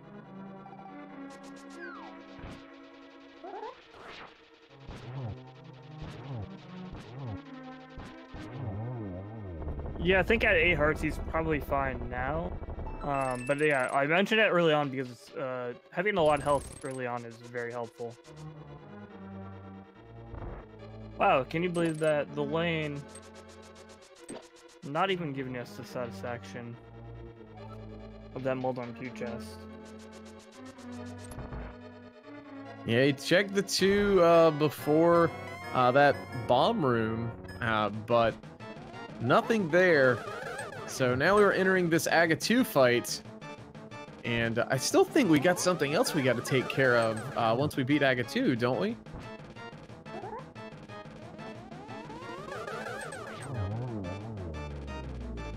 I mean, I have no idea what you could possibly be talking about. I don't know. Like, this is an all dungeons run. I think the lane has done all the dungeons. Yeah. Yeah, he's done all the dungeons. We got all 10 of the items, but I do think there's one more dreaded dungeon that we're gonna have to go visit.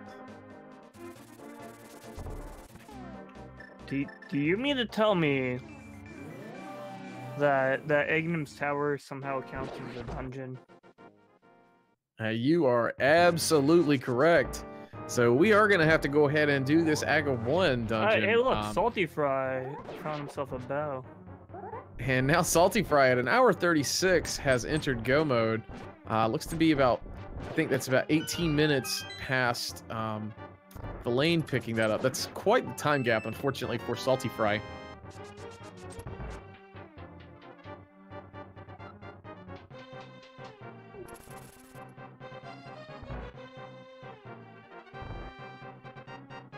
Now, the good thing about all dungeons, you know, is that you gotta have the mirror to do Skull Woods. I can't talk or think. To do Swamp Palace. That makes routing in Aga 1 very easy. So we just mirrored from that pyramid and dropped down in here to pay him another visit after we beat down his, I guess, next to final form.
All right, saltyphry heading into the back of Palace of Darkness.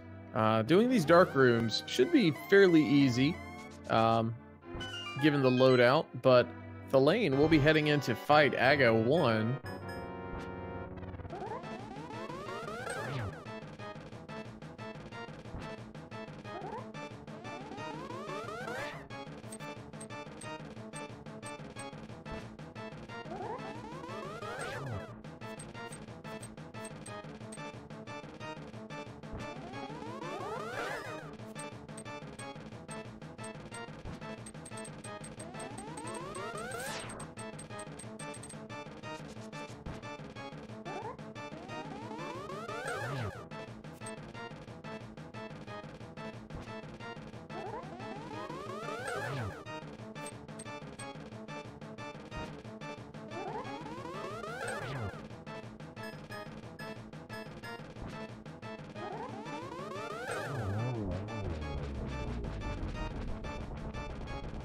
All right, and down goes Aga 1 on the lane side. So we've already got full magic, but killing Aga 1 here is going to go ahead and fill that health up as well, heading down into this Ganon fight.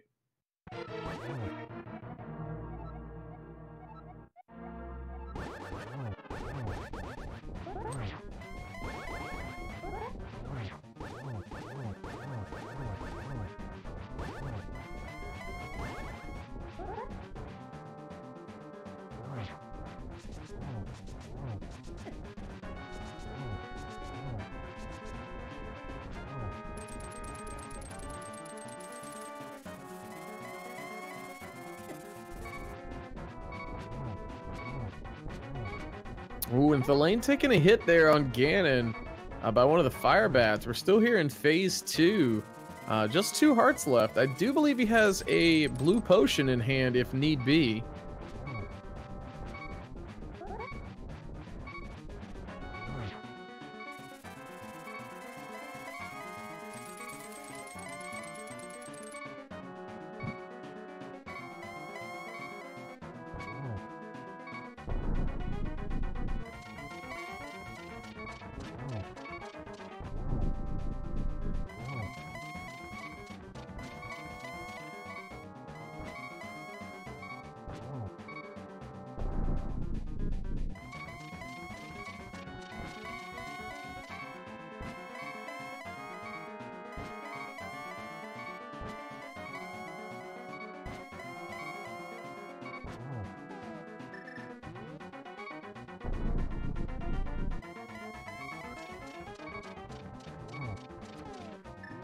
And yes, we did find those silver arrows in Dark World, and thalane going to make use of those. We've already got 1 hit in. This will be hit number 2.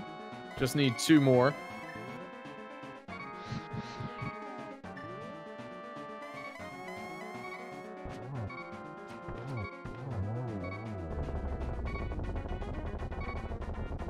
And down goes Ganon on Thalane's side. So guys, get your GGs in chat for Thalane. Once he crosses this bridge, though, we'll get you that official SRL time.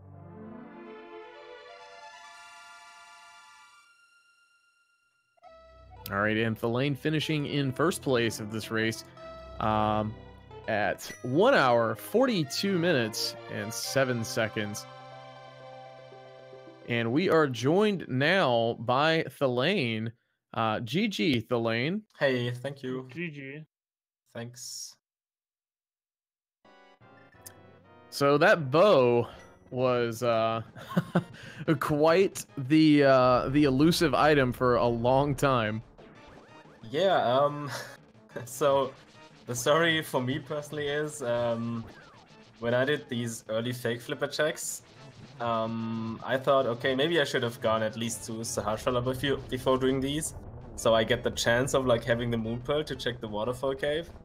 And yeah, like in retrospect, I should have done that because I would not have skipped that mirror and probably would have gotten the bow like way earlier. But maybe that would have set me on like another route and I would have delayed another item or something. So, I mean, it worked out in the end. Can't complain too much. Yeah, I saw you chatting in IRC some with saltyphry, and it was one of those deals of, you know, you could have potentially skipped over the mitts. You know, we saw saltyphry miss a good little bit here of, you know, missing the mitts for quite some time in comparison to you. Yeah, I like to go to the like pyramid and catfish like very early. Lately, that's a thing I kind of like doing because if you find something there, it's like probably one of the biggest advantages you can get in like overworld items, because these two are like, especially these two locations are locations that people, I don't know, always like to skip out. I did that so many times, got burnt by catfish like a million times, and so I just get that off like right the bat and then keep going with the usual route, I guess, if I get nothing.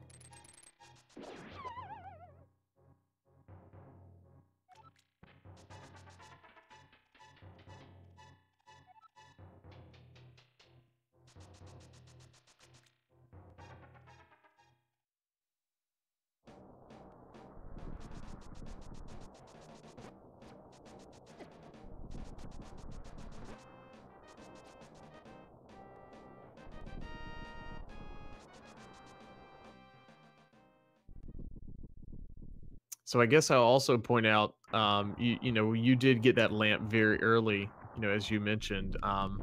We're watching saltyphry here, still doesn't have that lamp, so, you know, that Aga 1 play, a lot of people don't really like to do it in the dark. It's doable, but, you know, was that something you were kind of, I guess, glad of? You know, got the lamp early, that's one less thing to worry about, potentially. Are you pretty comfortable with all those dark rooms, including Aga?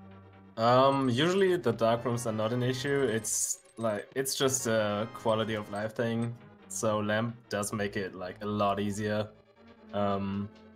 Especially things like that Aga 1 tower or like that Aga tower in general. And I think like by now my most hated dark room is probably the old man cave if I don't have a sword. But with a sword it's like okay, and yeah, for the other places you usually get one until you go there, so that's not much of an issue. But I think having fire out for Aga tower, that's like decent enough, because there's like a torch in every other room, so you can just light them and it's still good. Yeah, as long as you kind of have an idea of where those torches are, you know, as long as you've got magic, it's pretty, you know, like you said, it's pretty easy to do. But yeah, I will agree with you as far as the old man cave goes. Having a sword, it's super easy. Not having a sword, it's just, you feel like you're wasting so much time using like a boomerang or a hammer, anything to kind of help you see where you're going. And since you know, have to stand still, obviously, instead of having that sword beam out. And I for some reason I always get lost in there. I have no idea, maybe I'm the old man or something, but it's terrible.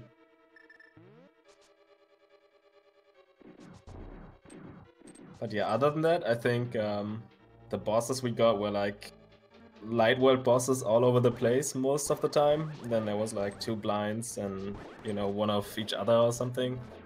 So yeah, I think no you found armors, you had 2 Landmos and 2 blinds, 3 Moldorms, and let's see, there was, I know, at least 1 Armos Knight and a Cold Stare. Yeah, 2 cold stairs, like 1 in GT as well.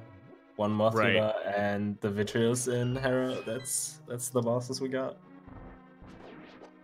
Yeah, and you found that Ice Rod semi-early. You know, I was kind of expecting you guys to run into a Trinex at some point, just because, you know, the item pool's like, hey, here's the Ice Rod, but obviously not required this seed. Yeah, I was just happy that we got like hook shot quite early because like every time I played Randomizer, I ran into so many Arguses and then had to go out of the dungeon again. Like I did not run into that trouble with Trinex that many times for some reason, but it's always Argus that like, like it's in the dungeon. I don't have the hook shot, and I'm like, okay, well, there goes my time. Gotta come back later. But yeah, the seed was kind tonight. I think it was a pretty okay seed if you started like full clearing kind of weird locations, I guess, with that. Like, I'm pretty happy I got that cape before hopping into the Dark World. Because I thought about it. I was like, do I get it before? Or do I just get it after if I, like, see the item and then I can just get it real quick? But, yeah, I mean, it's like, what, a 20-second check to get that cape off the bookshelf, and then I can just hop in and do that. It also led me to the Quake medallion, which was in Skywoods. I don't think I would have done that otherwise. Yeah, that was a nice find, since that, you know, locked you as far as the flippers went. And we know you didn't do the Waterfall Fury and the sequence break, so yeah, that could have potentially cost you a little bit of time. And I was looking at the notes here, so this was game 1 between you guys, so you're up 1-0, and this was your pick. So I have to ask, what made you want to pick standard mode Randomizer? So I like all dungeons because I don't really like the gambling aspect too much. I mean, it's part of the game and part of the randomizer, obviously, but it's like when you stand there and you have like 3 pendant dungeons to choose from, only 1 item to go, it always feels bad because one of the runners comes out as like making the wrong decision, even though it's not like his fault. So I don't like that. Obviously it's great entertainment value for like chat and Twitch and all that, but it feels terrible as a runner. And then yeah, I like standard because sometimes it's quite hard to get back to Hyrule Castle, so I just like to get that done right off the bat. And yeah, then after I got my other choices in, I was like, okay, what variation do I pick? I had so much key sanity already, so let's pick something else. And then I picked Randomizer, and then I like submitted the time and all that. And 2 hours later, I realized it was like the baby Randomizer with just the bosses randomized. And yeah, so I didn't really think about it when I chose it. So it's more like, okay, let's play something else. What do I like to play? Not more of like a counter pick or something. I follow. That's fair enough. I didn't know if that Randomizer play in standard was kind of, you know, a strategy potentially, or but it seems like it was more of a oh yeah, this isn't everything is randomized. No, I don't really like let's say metagaming my opponent. So let's say if I know my opponent is like, he doesn't like key sanity, I'm not gonna be like, haha, okay, let's pick key sanity, have him make a miserable time or something. I just pick the stuff that I like to play, or that I think I might be better at than my opponent, but I'm like not going for the stuff that I know he's bad at or something.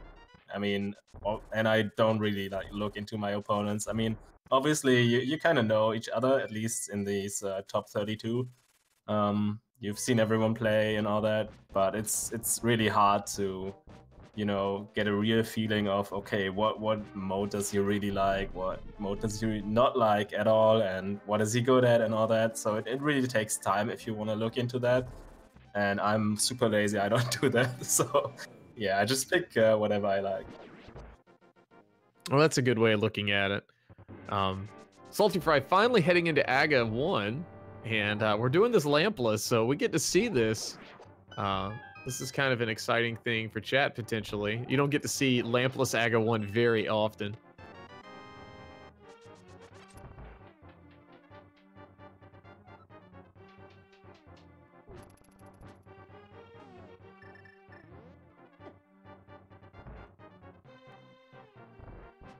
But yeah, thank you guys so much for doing commentary at this day, and Sinek for restreaming, and Mr. Broadstone for tracking. Did not expect to get a restream on this Christmas day, but you guys made it possible, so I'm really happy about that, and thanks everyone for watching. I'm just gonna sit back, watch Saltyphry do the rest of the seat. And sounds good. And I mean, I appreciate being here. I'm glad for the opportunity to be here. It just kind of worked out for my schedule. I do have to ask this last question before you head out to finish watching this. So in the notes, I also saw me and Swerve were kind of joking about this before we got started. You requested some cool commentators, so you'll have to get back to us after you watch the VOD and let us know if we were cool enough for you guys.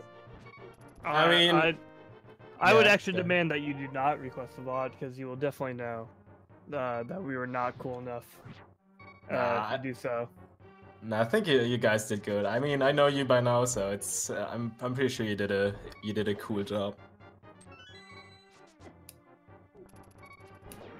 So yeah. Clearly he hasn't watched this yet, but but no, thanks for joining us, thalane, and congratulations on winning game 1 here, and we look forward to seeing game 2 between you guys. Yo, same, and GG again, Saltyphry. See ya.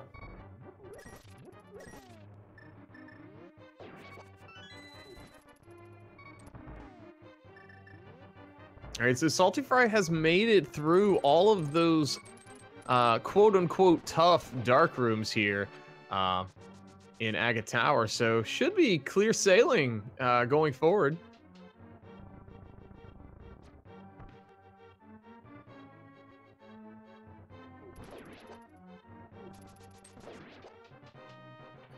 Yeah, he's very close to the end here. Assuming he doesn't have some kind of snafu against Egan in 1, which would be a huge surprise. That would be a huge multiple things. Surprise, time loss, you name it. But I will say it's going to be very nice for him to go ahead and finish Aga 1, because at that point he'll get that nice magic refill, he'll get that health refill, and then he'll be able to drop in and take on Ganon.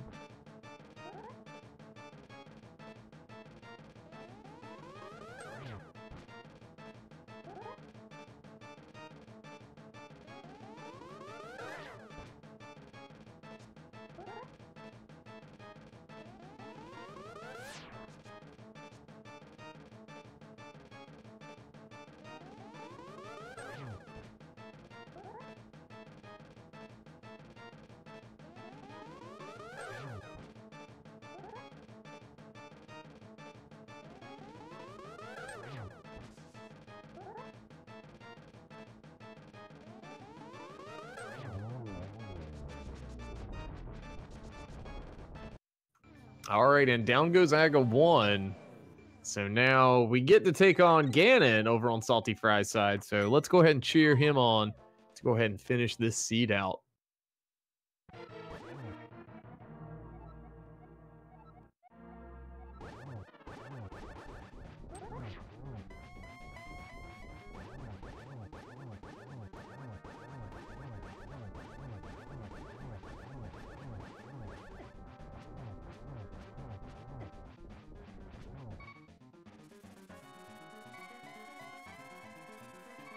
Taking a couple of hits there by those fire bats, but we are already through phase 2. And with silvers in hand, this should be fairly quick. I don't believe we got a ton of teleports from Ganon today. Yeah, phase 1 and 2 is by far the hard part of this fight.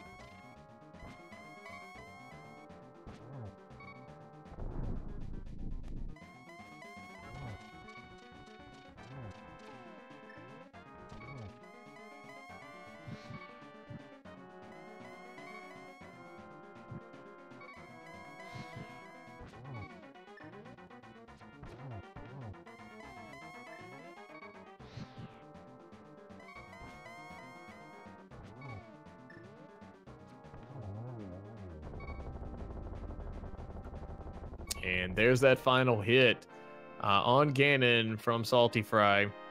Very nicely done there. And once he crosses that bridge, we'll go ahead and get you that official SRL time.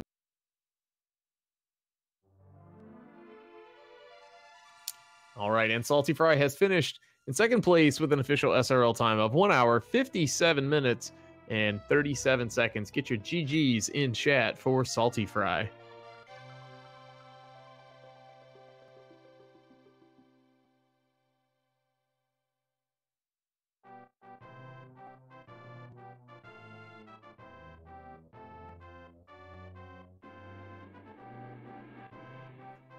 All right, and it looks like we're joined now by saltyphry. GG. Thank you. So we had the same conversation with thalane, but I'll bring it up with you too. But man, that bow just, it was eluding both of you guys for quite some time. Yeah, what's kind of crazy too is I could have gotten that pretty early, possibly even before those mitts, since I did have that mirror that I had sequence broke as well. But I wasn't really thinking about ever going to any of the mirror locations because I figured I wasn't necessarily going to find anything to get me where I wanted to be at that point in time. So I kind of just put off K45 thinking if it has something, I'll get to it later once I'm back in sequence. I just kept checking all the other locations, which led me over to places like Eastern and Pod, and which was probably kind of my big downfall in the end. Whether it was the mitts or the bow, both of them just kind of combined were my big downfall, I think. I kind of think the amount of time you spent in Eastern and Pod, you know, with basically coming up empty except for the Ether Medallion, which wasn't progression in the seed for you, unfortunately, but you know, that was kind of the big time sinks. The bow was the, you know, a really big one as well. The mitts really didn't set you back that far. By the time you had the mitts, it was pretty much anyone's race. It was who's going to find the bow first, and you know, me and Swerve were chatting. It was going to be, in our mind, whoever found that bow first was probably going to win. That's often how that ends up working out, I guess, in the end. Like, even though you think you're a little bit behind, you may not be, or it's just kind of all over the place, right? I guess I did a lot of double dips that weren't forced. Like, I guess not having the lamp going into Mire didn't help me at all either, because I guess you could have gotten, I guess that was a forced double dip technically by logic, since you would have needed the flippers to get the lamp as well. But yeah, I don't know, it was just kind of weird, and I just kind of set myself back to doing a lot of little things, but it is what it is. Now, I will say it was very entertaining to watch you guys, both of you putting on a great show for us on this Christmas day. Very nice execution on both sides, so I want to commend you guys for that. Yeah, overall, I can't really complain too much about my execution. It was pretty solid. I had one little death somewhere, I remember. It wasn't significant. It was just kind of dying to something pointless, I think. None of the bosses were really that hard. I mean, you're always happy when you see, I guess, Lamola's in Mothula's room, because that's the one where you're always wondering, what am I going to see here, and how horrible is it going to be, right? Other than that, most of the rooms aren't too bad. I mean, you kind of hope for something like Lamola's or Mothula, even in that Mothula room, because anything else gets pretty rough most of the time. Yeah, you definitely don't want to see like a Vitreous or an Argus in there. That can be a little bit of a handful for sure. Even Armos Knights in there is quite a pain since they take up so much of the room. Yeah, that they do. They do take up quite a lot of real estate on the screen. All right, so this was game one between you guys. I don't know if you want to go into it, but I'll ask. Do you have anything in mind of what you're going to be picking for game two? Well, so far, every game I've picked in this tournament has been inverted. It's been the most difficult mode possible. It's been all dungeons, and it's been an Uncle Assured Sword. So all of those are pretty much guaranteed. The only one I'm not sure about is the all dungeons / Ganon goal. Because in the first round of the brackets, I did that, and I found towards the end of the race, I started feeling like my execution was kind of falling off, and I died a couple times in iffier spots. I still won, but at the same time, I feel like maybe if I just cut it a little shorter, it might work a little better, especially on expert mode where those deaths can kind of come out of nowhere on the bosses. I enjoy the challenge, which is why I like the expert mode, and inverted kind of adds a little more to that as well. And I like the idea of kind of knowing where a sword is, even if you can't get it right at the bat, right off the start. Once you can get to that uncle, all of a sudden, then you. Yeah, it becomes a different game at that point. I played my share of the Uncle Assured Inverteds. during this tournament as well. And, you know, it kind of weighs on you a little bit sometimes if you let it. If you're not used to playing with that sword there, you think, I've got to go get that sword, especially if you don't have one, or you're playing swordless and you don't, you know, potentially have the hammer or something. I just like it. I like just knowing that it's there, and kind of just adds to it, I find, adds to your routing.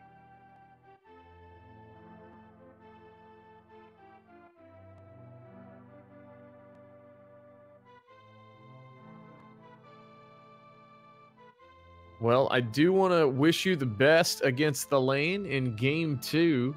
And we hope good luck comes to both of you guys and all the items fall in your favor. And I want to thank you again for running this race tonight here. And I'm glad we were able to cover it. Swerve, is there anything you want to add before we start closing things out here? No, I think that's good. All right, saltyphry, any final thoughts from you? I'll just say a big thanks to you guys for commenting and everyone for getting together to restream this on Christmas Day. I'm sure people had a lot of other things they could have been doing rather than watching us play Rando, but thanks for being here and watching. Merry Christmas to everyone. Thanks for tuning in. GG Thalane, and we'll see you next.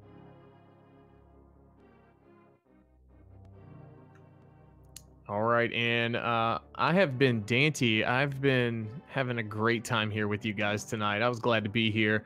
I want to give a shout out to Mr. Broadstone for tracking for us. We appreciate that very much. And Sinyak, I think I'm saying that right. If I'm not, please forgive me. Thanks so much for restreaming this and putting this show on for us at ALTTP Randomizer. I want to thank you all for joining us here tonight. Game 2 for these guys should be sometime in the next few days, I would assume. Nothing quite yet on that schedule. And I'm going to throw it over to Swerve for the final word.